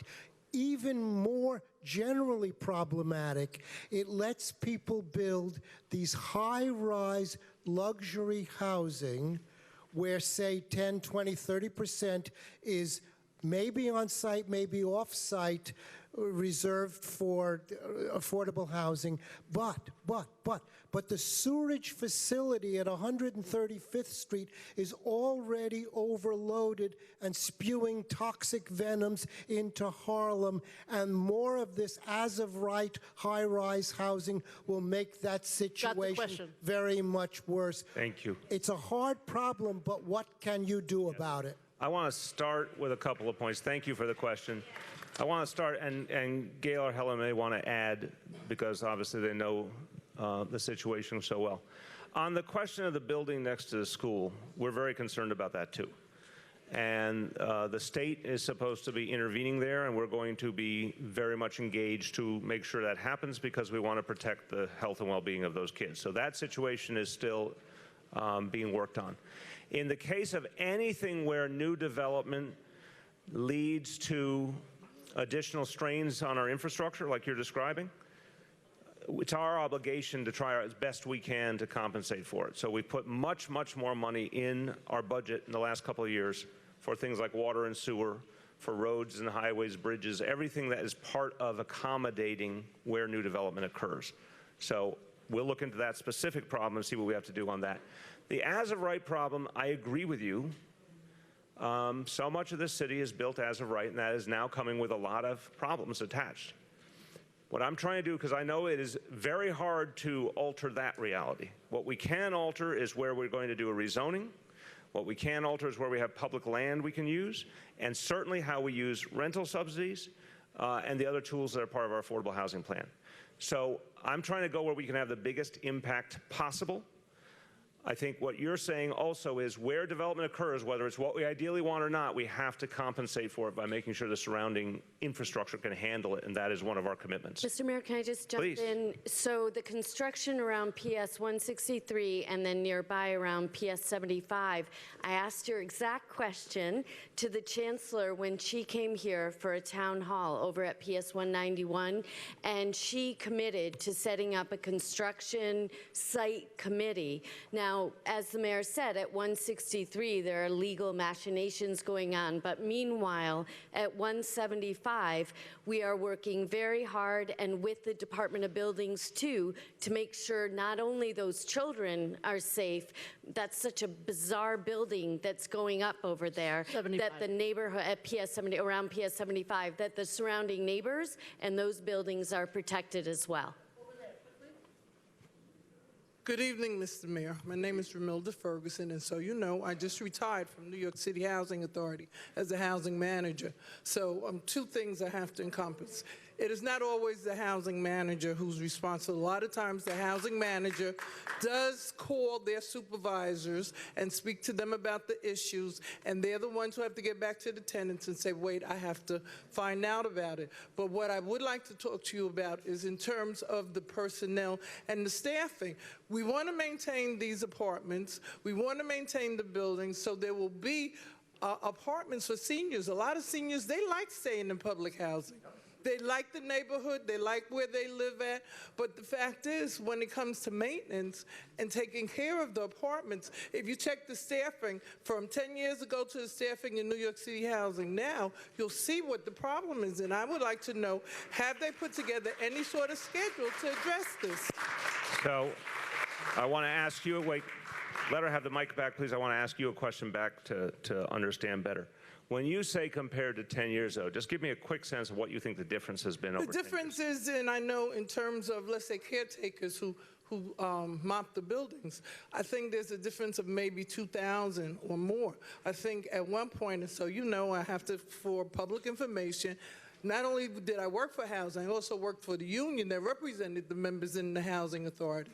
So I'm saying to you is that where years ago a lot of these tenants may have had a maintenance man for their building who they could call and that maintenance man would be up there, they no longer have that because that maintenance man now has 2 or 3 buildings.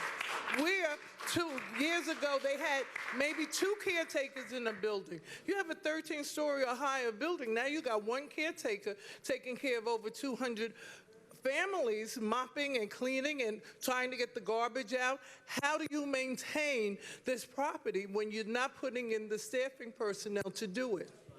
Well, so I hear that, obviously, but I also want to be real about the challenge we face. So this is a housing authority that has teetered very close to bankruptcy. And obviously, if it goes bankrupt, it cannot serve the people we're here to serve. And on top of that, the $17 billion in all of the repairs, all of the capital funding, all the roofs, everything that should have been done over those years. The plan we have is to slowly but surely do those capital improvements. It'll take a lot of work and a lot of things that we have to put in place to do it. But we don't accept the current physical conditions. So one piece of this is not maintenance. It is fixing the fundamentals. If you fix the roof, you don't have the leaks, you don't have the mold. Okay. So we're trying to divert a lot of resources in that direction. Second, because it's been teetering close to bankruptcy, I'm not, and I want to be always straightforward, I'm not in position to increase staffing at some place that cannot afford its current expenses. So what we're trying to do, we're trying to give more money, but not always more staffing. Michael can describe what we've tried to do in terms of increasing and improving repairs, because we had a huge repair backlog when I came in, and we've had some success on that front. But at this moment, it's not going to be as much, and we'd all love huge numbers of more personnel. We're not in position to do that now, but we have been in a position to put more money into repairs. Why don't you talk about some of the things that's allowed us to do? Well, Mayor, right off the bat, as you know, there was a dramatic decrease in the overall federal funding through congressional appropriations. And you're absolutely right. That has a direct impact on the number of folks we were able to employ. However, your other point, though, about empowering the property managers to make the decisions and to be in a position of more authority so they don't have to call downtown or call to the borough, that's something we're implementing right now through our optimal property management operating model system. And that's something that we think we're going to be rolling out very heavily this year, where we're actually giving property managers more ability to do the work that they can. Absolutely.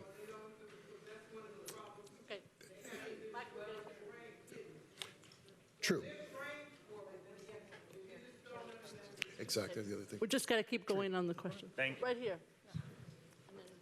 Hello, Mr. Mayor. And coming from Queens, and over the years, I haven't been able to afford my rent. Very hard time. My question is, in Fort Athens, we have a bunch of houses that are all run down, doing anything. Can that be fixed and maybe make it available for some of us that need a place to reside? I'll tell you, we are looking everywhere for where we can find buildings that we can turn into affordable housing or land that we can turn into affordable housing.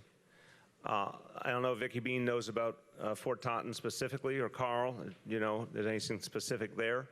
But the point is, anybody that shows us a place that we should consider for affordable housing, we will. Some places might belong to the state government, the federal government, whatever, we may not be able to access. But we are looking for every place we can either build affordable housing or find a building that we can convert to affordable housing. So we can get you an answer specifically on Fort Totten. We'll have one of the staff follow up and get you an answer. Thank you. Yeah. Good evening, Mr. Mayor. My question is, I live in a NYCHA development that is run by private management.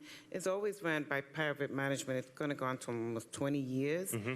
And these private managements that come in don't do the repairs that they have to do. They don't take care of the building and maintain it the way they should. And it's like every 4 years or 5 years, and we have a turnover, and we're always in the same situation in terms of repairs, in terms of management, who should be there, who should we contact, and there's always a conflict as to who should be telling whom what to do when it comes to the building.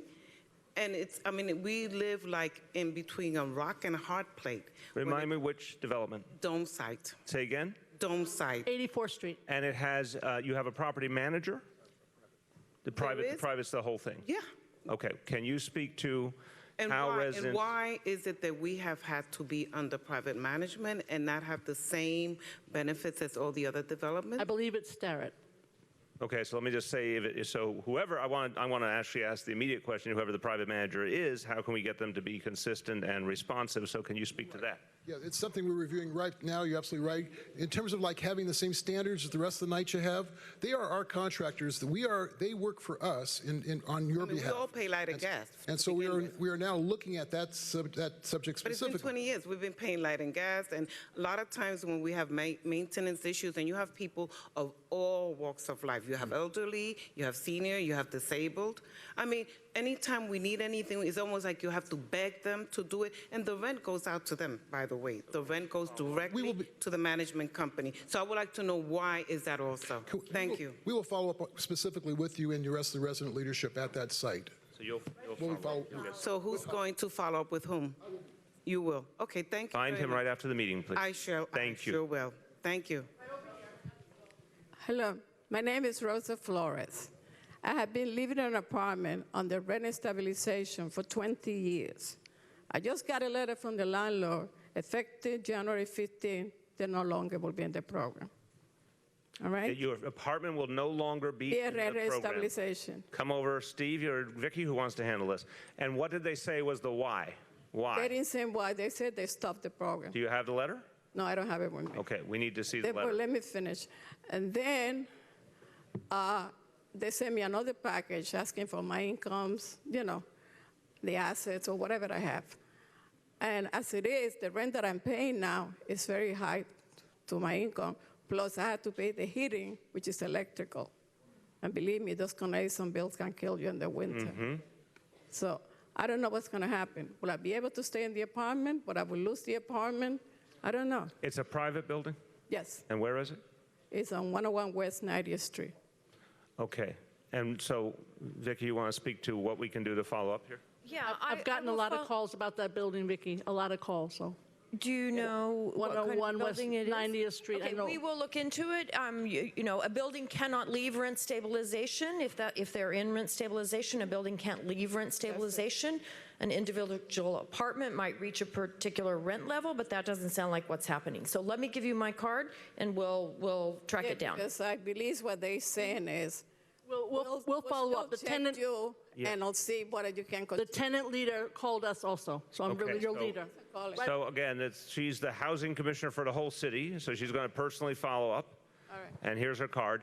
But let me emphasize to everyone, and again, this is I've asked you to do a few things this evening. I'm going to ask you to do one more thing. Anyone who thinks that they are being illegally evicted, or rent stabilization is being taken away from them illegally, or they're being harassed by a landlord, call 311. This is a new thing we have to make available to people. Call 311, and if it's a question of you're being legally, so I should say illegally harassed, illegally evicted, or your building is being illegally converted, we will connect you to a lawyer who will work to defend your interests for free.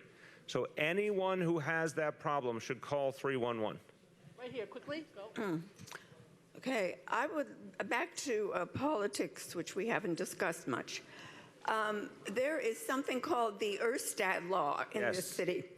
I would like to know how much longer decisions about our housing destiny in New York City are going to be made by people, legislators who do not live here. That law should be abolished, and I'd like to hear, where is the campaign to do that?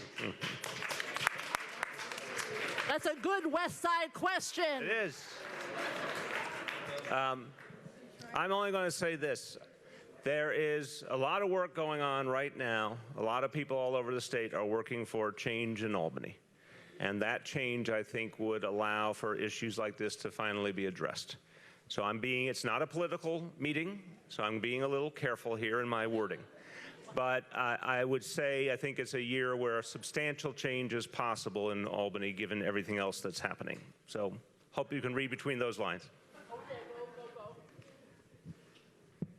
Hi, Hi, Mr. Mayor. I'm one of those people who got pushed out of a rent-stabilized building for a number of the reasons that you were citing. And so we ended up saving all of our money up and bought an apartment. Now, since we've bought that co-op apartment, every year our maintenance continues to escalate. The key concern, we had a meeting in our building last night, and we also, affordable is not just rental, it's ownership too. We had a building financial meeting, and many of our seniors and residents are concerned because our current real estate taxes are 8.8%. They continue to escalate. And we've been told that you're not raising real estate taxes for the outer boroughs, but all of us that live in Manhattan are experiencing this, and high rises are being built and deferment of real estate taxes for them. Yet we're being told we are going to have to, pick up the slack, and we're going to have to keep paying more and more. And these continue to escalate. Well, let me give you the facts. I appreciate the question very much. I've presented my third budget since I've been mayor. There was no property tax increase in the first budget. There was no property tax increase in the second budget. There's no property tax increase in the third budget for the entire city, all 5 boroughs. Every kind of property owner, across the board, there is not a property tax increase. I'm not going to go into the nuances and challenges of the assessment system and all the other things. We need to look at the entire tax system. I've said this before. And reevaluate it, because I think there are a number of problems in our tax system, inconsistencies, lack of clarity, lack of transparency, but that is going to take a major, major effort to overhaul a tax system. It's not something I can tell you the exact timeline on, because it's going to take a lot of work to do. But I can tell you this much. We have avoided any increase in the property tax rate. We have laid in very substantial reserves in our budget to guard against future property tax increases. Because you remember, when things, and God forbid we ever had another 9/11, after 9/11 there was a property tax increase, rate increase, because the city was back on its heels. After the Great Recession, again, we don't want that to happen even in a time of crisis. We see the challenges happening around us in the world. So I've laid in extraordinary reserves into the city budget, big rainy day fund, to protect against a situation where we have an economic downturn or anything that would force us to lose a lot of our revenue, because I don't want a situation where property taxes will increase. So that's the first thing that I want to tell you that we have been very, very consistent about. Second, everything we've done is for all 5 boroughs, all type of property owners simultaneously. What I have tried to do simultaneously, and I think a lot of people in this room care deeply about it, I think everyone probably cares deeply, is do the kinds of things that people constantly ask me to invest in. More affordable housing, more police, and other things that will improve the quality of life in the city. So this is the balance we always strike, but at least I can tell you we are being very, very careful to avoid property tax increases going forward. You know, can I just jump in for 1 second? A lot of people come into my district office with that question, and they'll come in and I can call somebody in the finance department, there are 2 great people here, and just to make sure that what happened with your assessment, which is why your taxes went up, was accurate. We were able to find one in the last 2 years that actually wasn't, so feel free to come in the office and someone can help you. Thank you, Caroline. Thank you, Mr. Mayor. I'm with the New York Academy of Medicine, age-friendly New York City. Excellent. Thank you for what you're doing. Thank you. Thank you. Give her a round of applause. Thank you. And Local Law 51 was passed in 2015, requiring the Department of Aging to create aging-in-place guide for landlords, which is with the AIA to design buildings for seniors. We strongly encourage, is there any way that your administration can encourage landlords to make the kinds of improvements needed to enable older people to remain safely and comfortably in their homes, and to require developers to implement universal design in the new building? Like handlebars in the bathtub and the shower. Exactly. Okay. Our City Planning Chair, Carl Weisbrod, will start on that one. Let me say we have worked very closely with the Department of Health to create guidelines for healthy buildings, and we would be delighted at the Department of City Planning to work with the Department of the Aging and with the Academy of Medicine on creating urban design guidelines for buildings for senior citizens. So we're happy to do it. Okay, thank you. Behind you, Mr. Mayor.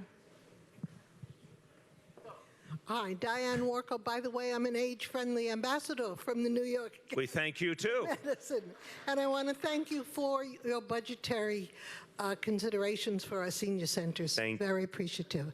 I have a multi-part question about when you read the tabloids and the free handouts, you see the box ads about apply here for a lottery for housing that's going up.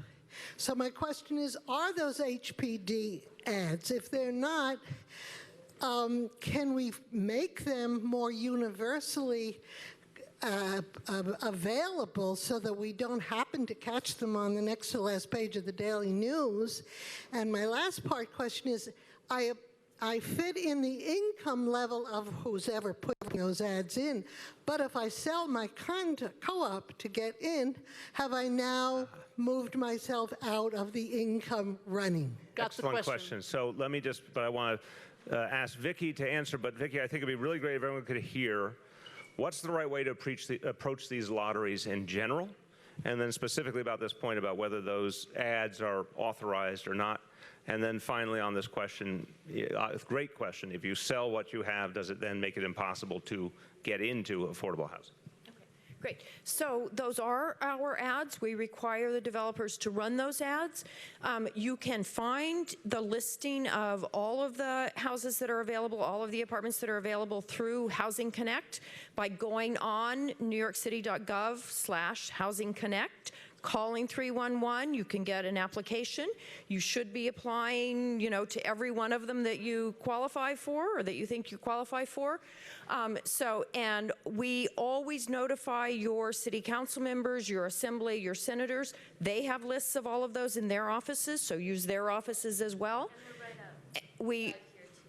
Right outside here. We also have in all the communities housing ambassadors to help people fill out the forms, to help them navigate the computer system. So go on Housing Connect and see what all is available, okay?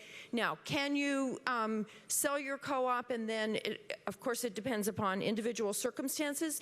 Generally, we try to exempt a certain amount of money from the sale of a house so that it won't count. We're bound by federal regulations, but we do, I can't remember exactly how much we exempt, but we can help you with that if you just call 311 or call HPD, okay? Doris Welch, president of the New York City chapter of the Alliance for Retired Americans and a retired New York City Housing Authority employee. We're talking about affordable housing. The Housing Authority has a list, a waiting list that's huge. Yes. Are we looking into how seniors can afford to move into any of those apartments and not specially senior buildings? Your wait list is huge. Our waiting list needs to be looked at in terms of senior citizens. We're all in need. Well, that's for affordable housing. Yes, there's no question. There's a huge wait list for NYCHA, a huge wait list for any affordable apartments to come up. That is the truth. And I've been very clear about we have the biggest affordable housing program in the city's history, and yet there's even more need. And I never tell people that this plan that we have in place will solve all the need, because I'm not going to lie to people about it. I think it's going to make a very big impact for 500,000 people, but it's not going to solve all the need. Nor with that kind of wait list we have at NYCHA are we going to finish up that wait list anytime soon. Those are the true realities. But our job is to keep getting each person, reach one more person after that, one more person after that, and obviously including seniors. Michael, you want to just talk about the wait list situation, if there's anything in particular vis-a-vis seniors? Yeah, well, One of the things we have done under the leadership of the mayor is to really take a look at all the units that have been used for other purposes and to get them back online. We have a lot of vacant units that have been vacant for a long, long time. The mayor has charged us with getting those back online, which have an impact, again, cutting into the waiting list. And as you know, it's something that that we will continue to work on and get Right over there. Go ahead, Mr. Architect. Oh, No, Mr. Hi, my Mayor, name's this is Herbert Oppenheimer, but can I? Preface, your introduction. Just a quick little preface. Herbert actually was the architect for this building. Congratulations. And that was 50 years ago. Mayor Lindsay. Well done. Well done. And it gives me such joy to see the building used this way. It's really a dream, a vision come true. But right like that. Better? Use microphone right there. Yeah. But we are, I'm speaking now really for the AIA and our Design for Seniors Committee, and we've been working particularly with Helen and also with Margarita Correa to think of the great future that could be, it must be, for public housing, and particularly here at Amsterdam Houses. And what we have come up with is a proposal to build a big new lobby on one of the high-rise buildings and redo the first floor so that rather than being a tower in the park, which it was back in 1947, it will really be connected to the street and become part of the whole community and really look like all the fancy co-ops that surround us here. This is one small lobby that we're doing. But I do believe that we can really open it up so you'll see the elevators from the street. There'll be some services available in this new lobby, including a kitchen. And so what's your question? Model apartments. I'm sorry, what's your question? As well. And my question, as my dear councilpersons prompted me, is I hope, sir, you will support us in this endeavor. This is a one small detail, but I think it's the future of public housing, which really must be here, not only for the past 50 or 60 years, but for the next 50 or 60 years in quality. Thank you. Design. There's no question about it's going to be here, and we want to make the quality much better. What I can say is I'd like to ask our general manager, Michael Kelly, to get his team to meet with you about this idea. I appreciate what you've done for this development already, so we want to make sure that the general manager will have his folks follow up with you on this idea. Right here. Sir? Sir? Okay. We'll build this. Great. We'll have private folks, professionals coming in. Right. Your folks will follow up. We will. We actually had a preliminary conversation. We'll continue our talks to the city council. Okay. Thank you. Mr. Mayor, as a 78-year-old senior, I'm wondering why the SCREE qualification is 1/3 of one's gross income rather than deducting such things as medical, insurance, and other necessary expenses. Is there anything in the works to change that? The question is, that SCREE is based, I'm not an expert, based on gross income, and can something be done to change it to reflect other expenses? Jacques? Unfortunately, it's by law. We have to, you have to meet the 1/3 requirement that we have, because 1/3 of your income, you can spend more than 1/3 of your income. Again, we're working with a number of people to see what can be done with this issue, because it's an issue that keeps coming back to us. And we will work with the city to see to what extent that we could introduce some legislation to deal with that issue. But again, it's an issue with, which is very concerning to the population in general. Okay. AC. Hello. I've been working with tenants since 1982, so I've been around the block and back again. Question, AC. Okay, I'm just going to tell you 2 facts. I'm not asking questions.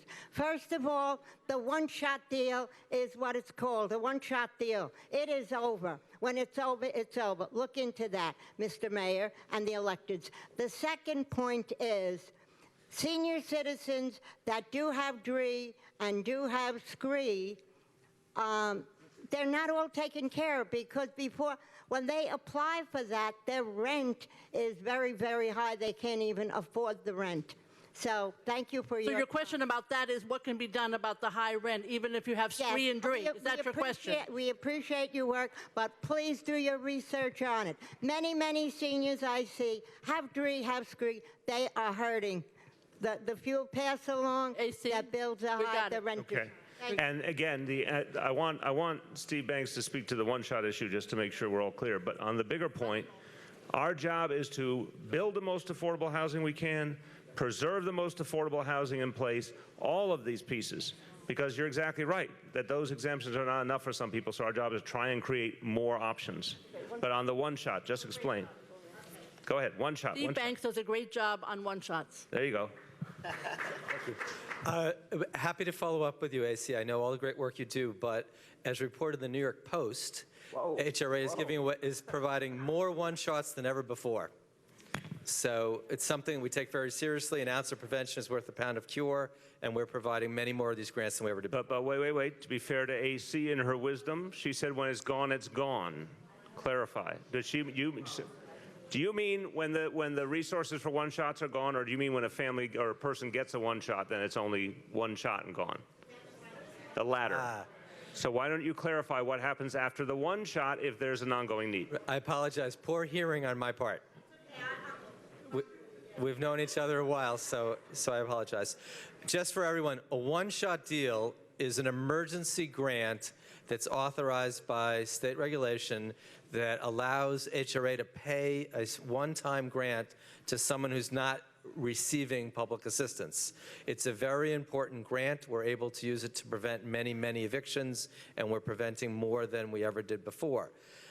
But you raise the very important point, which is when someone comes in and we solve the emergency, there isn't a state rental assistance regulation that allows us to do it on an ongoing basis. That's why it's so important, the various rental assistance programs that the mayor supported and enabled us to put in the budget as preventive measures, and we look forward to working with you and the borough president to continue to expand. Said more simply, AC, after the one-shot, we do have other things that can help people. And you should come see Helen Rosenthal, not you personally, but anyone who needs to understand AC knows how to find all of us. Right. Larry Wood. Thank you. My name is Larry Wood. I work as a community organizer at Goddard Riverside. Thank you. Thank you. He is beloved in the neighborhood. I've worked for about 3 decades as an organizer, working with tenants, particularly SRO, single-room occupancy tenants, which we haven't touched on. And I want to thank some of the initiatives your administration has taken to help preserve some of that housing. There's a lot of scatter site housing around the city, been used for transitional purposes, and that robs us from permanent affordable housing. So to move away from transitional housing, and there's some SROs up here in the West 90s, which are now going to be permanent homes for veterans rather than a transitional shelter, it's a step in the right direction. Also, Airbnb and the theft of a lot of permanent housing, tens of thousands of units on a daily basis, is being used by tourists. And I want to thank your office again, the administration, for stepping up the enforcement, and we have to keep after them. Thank you. The question, though, in terms of scree and dree, 2 points already. No, I just want to make those points because those are, you got to continue to keep those initiatives up. Airbnb is not giving up. They're going to keep going after Albany to loosen the laws to up. respond quickly, we take the Airbnb challenge very seriously. We have increased the amount of money for enforcement, and there's going to be more. Because it's one thing if someone just has their own apartment and once in a while they rent it out, but what we're seeing is something very different in too many cases where it's becoming like an industry, and laws are being violated too many times in the process, including laws around affordable housing, because we have seen some cases where people in affordable housing programs violated those rules related to the fact you're not supposed to do things like Airbnb. So we're going to have a lot more enforcement related to this growing phenomenon wherever it's not being done appropriately. On the question of converting what was transitional housing, we're looking at more and more opportunities. You're right about the veterans housing that's going to be permanent. Whose idea was that? Gail Brewer's idea.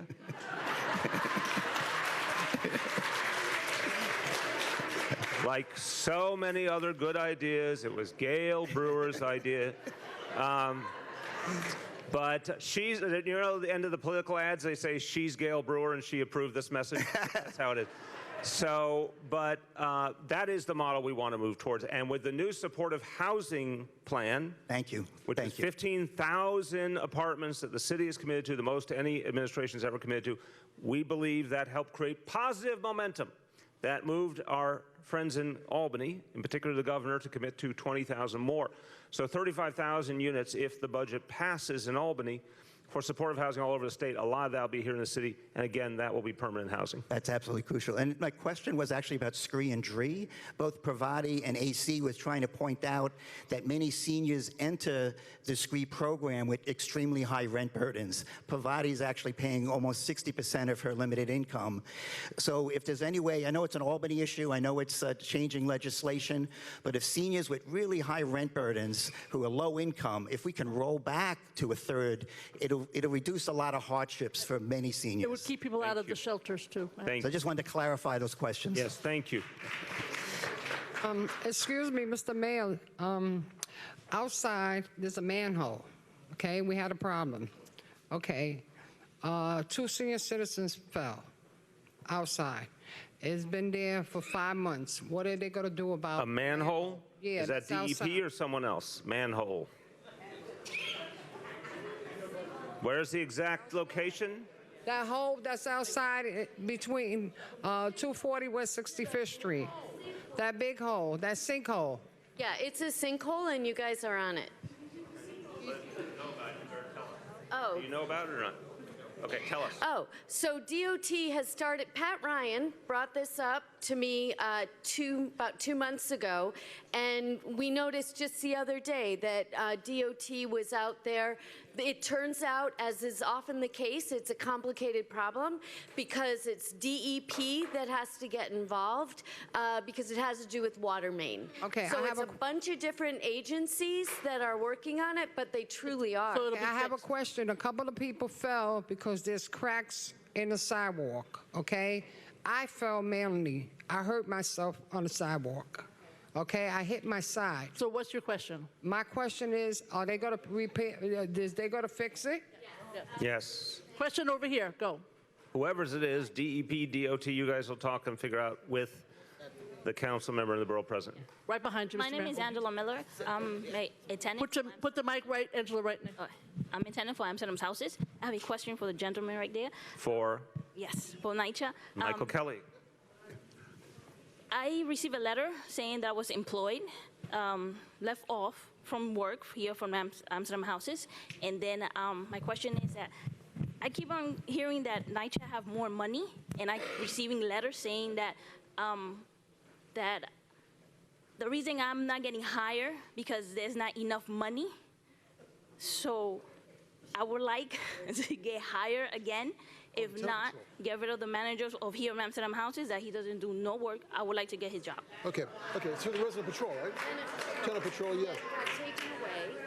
Yeah, we will be following up. If it's part of the tenant or resident patrol, we'll talk right after this meeting. Sure. Who's here from you who can talk? Brian Honan. Where? Brian Clark. Will you see her?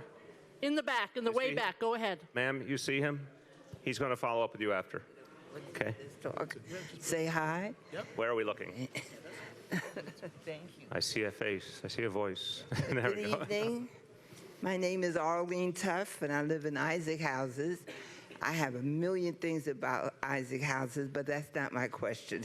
My question is, with a huge growth in the senior population, why does the DFTA budget remain underfunded? Well, that is an eye of the beholder question. I appreciate the question. Look, we put substantial resources into senior centers and into programs that will benefit seniors. We're also trying to innovate some new things, ma'am. For example, person who has a particularly strong influence on me, my wife, Shirlane McCrae, is leading initiatives around mental health for the city, including mental health programs for seniors who often have not had access to mental health, including in a variety of languages of people, all the people of the city. So we are not, stuck or static. We try to update our senior programming, update the kinds of efforts we provide to what seniors need. And there's a host of things, and Donna, feel free to jump in, but there's a host of things we do that go beyond the question of, for example, senior centers or what DFTA does. One thing I'm very proud of is we are pushing for greater and greater accessibility, for example, in taxis and other for-hire vehicles. And that is good for seniors as well as for folks with disabilities. So there's a host of things we're doing that we think will benefit seniors. Obviously, most importantly, the affordable housing plan. So I don't think it is our funding levels are stationary at all. I think we're doing more and more things to help seniors. Thank you.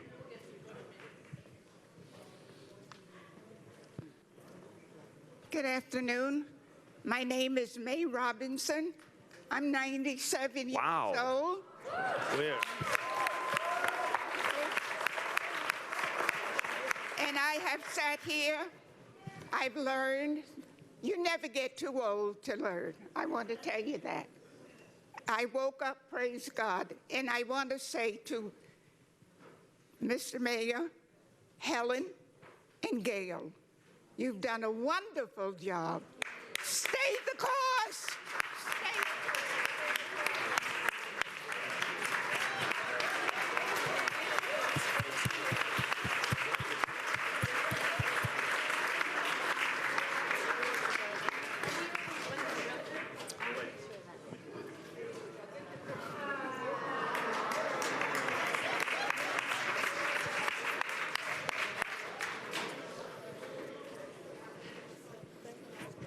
Good evening, Mayor. How are you? How are you? I'm fine. I'm actually here for my mother. She lives in Niger, and in 4 months, she's going to be 90 years old. Congratulations to you, ma'am. The question I wanted to know is that she still lives in a regular building instead of senior citizen. It seems like she's having a hard time when she applies for senior citizen. Yes. I noticed there's not too many senior citizen buildings. No, there's not. But it should be maybe to where at certain ages, people should be transferred automatically into a senior citizen building. I mean, you know. Look, it is an interesting question. It would be helpful. I wouldn't say at a certain age it'd be required, but I think if we have the option to provide the option is something we should certainly do more of. So we're trying, as I said, to create a lot of affordable housing, including senior-specific housing. And some of that is going to be very near to NYCHA developments. And so in some cases, I think it will be an option to say to seniors in the development, look, we're across the street or a block away. Do you prefer this to the unit we're in? Because I don't think we'd ever require it, but I think we would try and make it work as many cases as possible. Yeah, because in an event of that, they're still going up on her rent. I mean, even at 90, she's going to... Right, but I'm saying I don't think we would have an age requirement, but I think we would try, whenever possible, to encourage seniors and create a situation where seniors could move into the newer housing created. And another thing Michael mentioned, some seniors are in much bigger units than they need in NYCHA. We'd like those to go to bigger families. We'd like to make sure the senior has a unit that's good for them. In that case, we might be able to find some good trades. Yeah, okay. And Michael will follow up on your specific case. Okay, thank you. Thank you. Hi, Mr. Mayor. I want to thank you for coming today. My name is Lourdes Camacho. My mother's been living in Amsterdam houses for 50 years, and she actually voted for you. Thank you. And Thank you. She likes the fact that you speak Spanish. She loves it. Muchas gracias. My question to you is regarding back to the maintenance problem that we're having, in not just in Amsterdam houses, but all NYCHA. Brooms, things that they need to clean with, there's shortage. And I don't understand why, because from what I understand, Helen Rosenthal and Linda Rosenthal just gave funds to improve Amsterdam houses, and these maintenance people are walking with brooms that don't have hair on them. Okay, Mops that don't have hair on them. Hold on. I think, Lourdes, you've asked the question so well. Yes, thank you, sir. And your mother is so kind. Yes. Michael, so we're going to do another upgrade here. Okay, so Michael Kelly. You're going to get his card. Absolutely. General manager of the whole thing. Okay, I want you to go to Amsterdam houses. And I want you to meet with the tenants, because I think you should see firsthand about these concerns. This one bothers me, obviously, if there aren't sufficient materials. And I think it would be good, given the level of concern being raised here, for you to go yourself and sit down sometime in the next, weeks. Yes. Sit down and actually go tour with people and see what's going on. I will, Mayor. See you there. I guarantee it. Okay, thank you. Good. Don't walk away with the mic. Elaine Schulman, go. Thank you. I would like to address this question to either the Department of Aging or the Department of Health.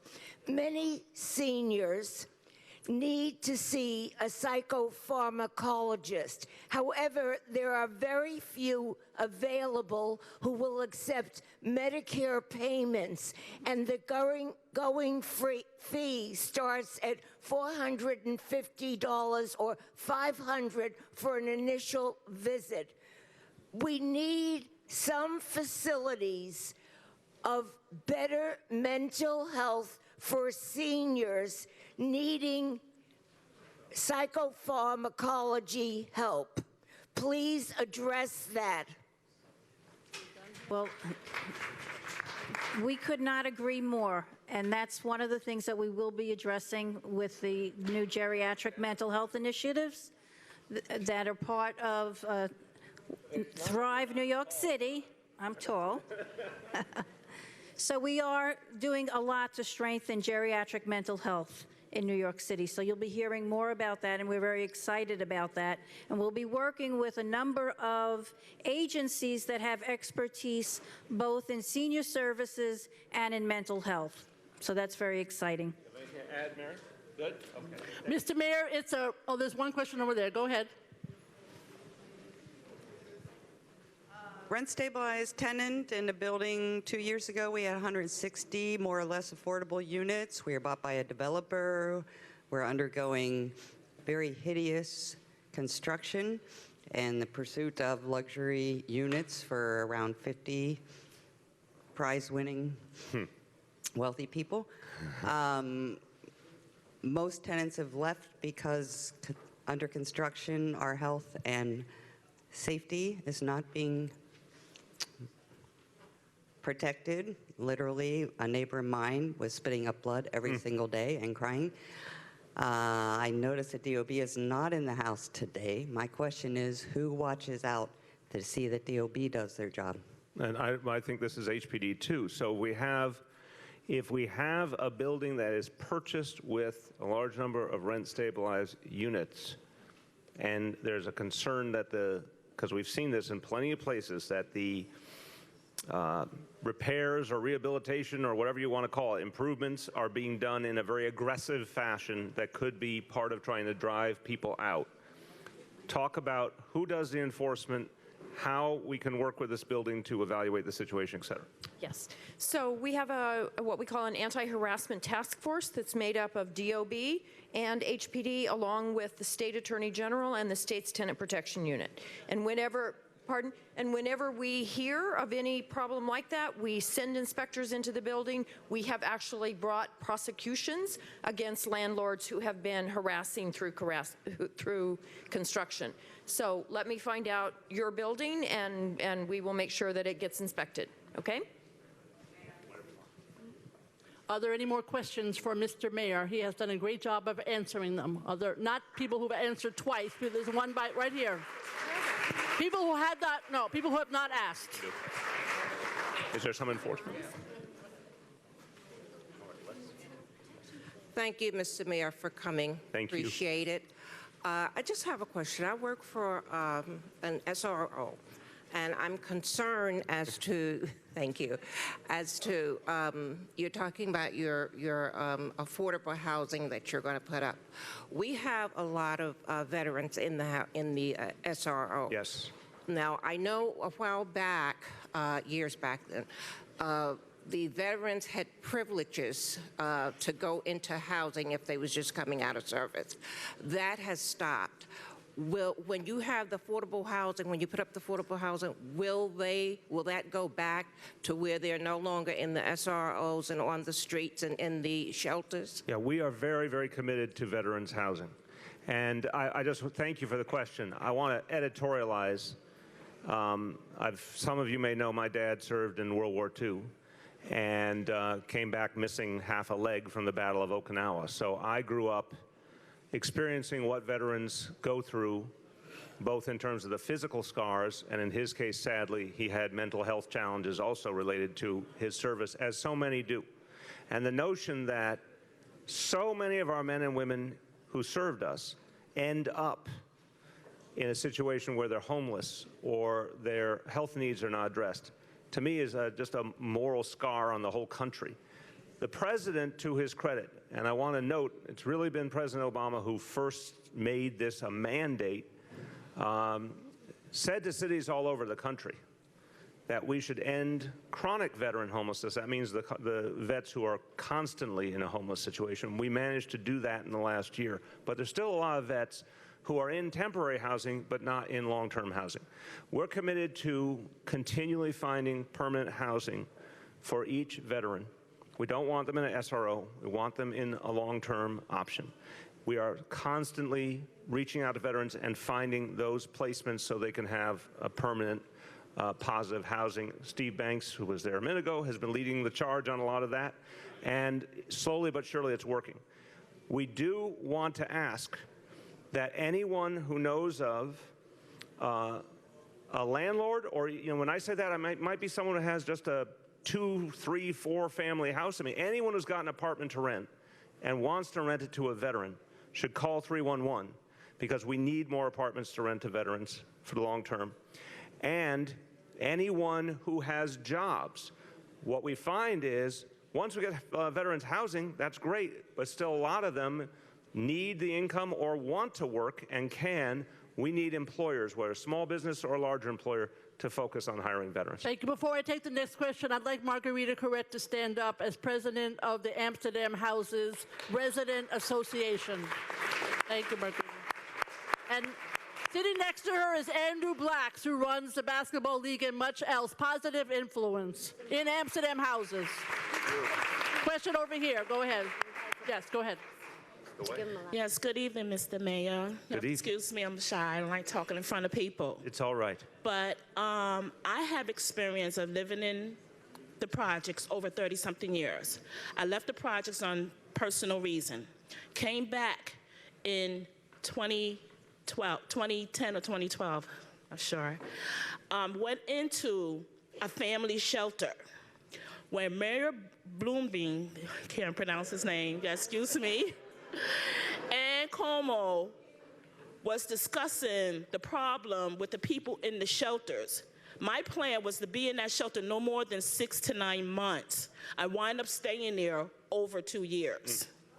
During that time, the mayor had a program for people like myself, with my son being the first one to go to college. They snatched that program from us. They snatched other programs from us. That was the Advantage program? Yes. Yes. Okay, where my son would be entitled to a 2-year social degree, and I was able to pay a certain amount of rent during them 2 years. Now that my son had aged out of family shelter, we had found a bum landlord, charged us extra rent. I'm on a fixed income, I'm on disability. My son is working, okay, and the rent was like $1,200 a month. So we had to scrape by to pay that rent. The landlord was not taking care of the building, moved out, me and my son wind up into a single shelter. What I want to know is why they took away Section 8 and all these programs that they had 20-something years ago. Now, I reside in Pennsylvania, waiting for my Section 8 in that area. You know, so my question is, why won't they bring back Section 8? Well, I'd say 2 things very quickly. Section 8 is one of the best affordable housing programs we've ever had, and it has fallen victim to the changes in Washington over the last few decades. And this is a particular irony, because Section 8, again, this is not a partisan meeting, but I could simply say conservatives and Republicans used to say that Section 8 was a great thing because it was private sector landlords receiving public support. But they turned against it. And so there's been really no progress in terms of increasing the amount of Section 8 vouchers in many years, practically speaking. But the other thing you pointed out is a very troubling moment in our history. 2011 it was, when the Advantage program, which was working, was cut by both the city and the state. The result was, and this is a very sobering fact, the day it was cut, there were about 37,000 people in shelters in New York City. By 2.5 years later, there were more than 50,000 people in shelters in New York City. It was a huge mistake that set us back. As Steve Banks explained, who was fighting back then to save programs like that, we have restored them. We have the rental assistance programs and subsidy programs. We have the anti-eviction legal services. We're trying to catch up now, and I'm very proud to say these programs work. We reached 91,000 people, many of whom were on the way to shelter and helped stop them from ending up in shelter. We took 22,000 people who were in shelter and got them out to long-term housing because we're finally using the tools that we need to get people to a better life. Thank you. Ma'am. Name is Sandra. Thank you, three amazing people.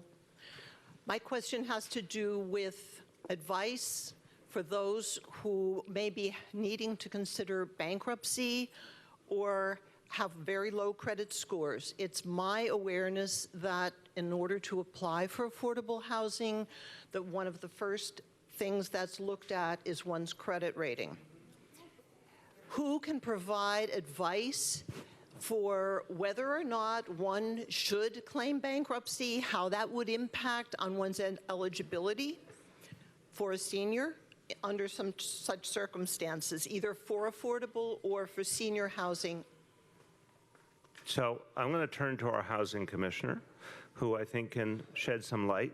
But since I like to provide fun facts along the way, our housing commissioner, Vicki Bean, used to be a lawyer by profession. And early in her career, she was a lawyer on the staff of the Iran-Contra Committee, for those of you who remember that moment in American history. She's done it all. Vicki Bean. Which did not equip me to answer a bankruptcy question. But, so I want to clear up one thing. Over the last year, we have put into place new regulations that do not allow anybody to be prevented who otherwise qualifies for affordable housing solely on the basis of a credit score. So that is no longer true. And so you should, definitely go on Housing Connect and be sure that you're applying there. A person cannot be denied just on the basis of their credit score, okay? So that's number one. But on bankruptcy, you should call 311 and ask for an attorney who can help you with the housing issue that's related to your bankruptcy issue, okay? So call 311 and ask for the legal services that are that the mayor has made available, okay? Thank you. I want to thank Mayor Bill de Blasio for doing a great job. Thank you very much. Thank you. Well, thank you, everyone. I want to thank, I think you know it, but it's important to say it. You're blessed to have two elected officials here, and Gail Brewer and Helen Rosenthal, who are as good as it gets and who work extraordinarily hard for the community. And I want to thank you for the chance to be with you. Please follow up with the members of my administration because we want to make sure we're serving you. Thank you, everyone.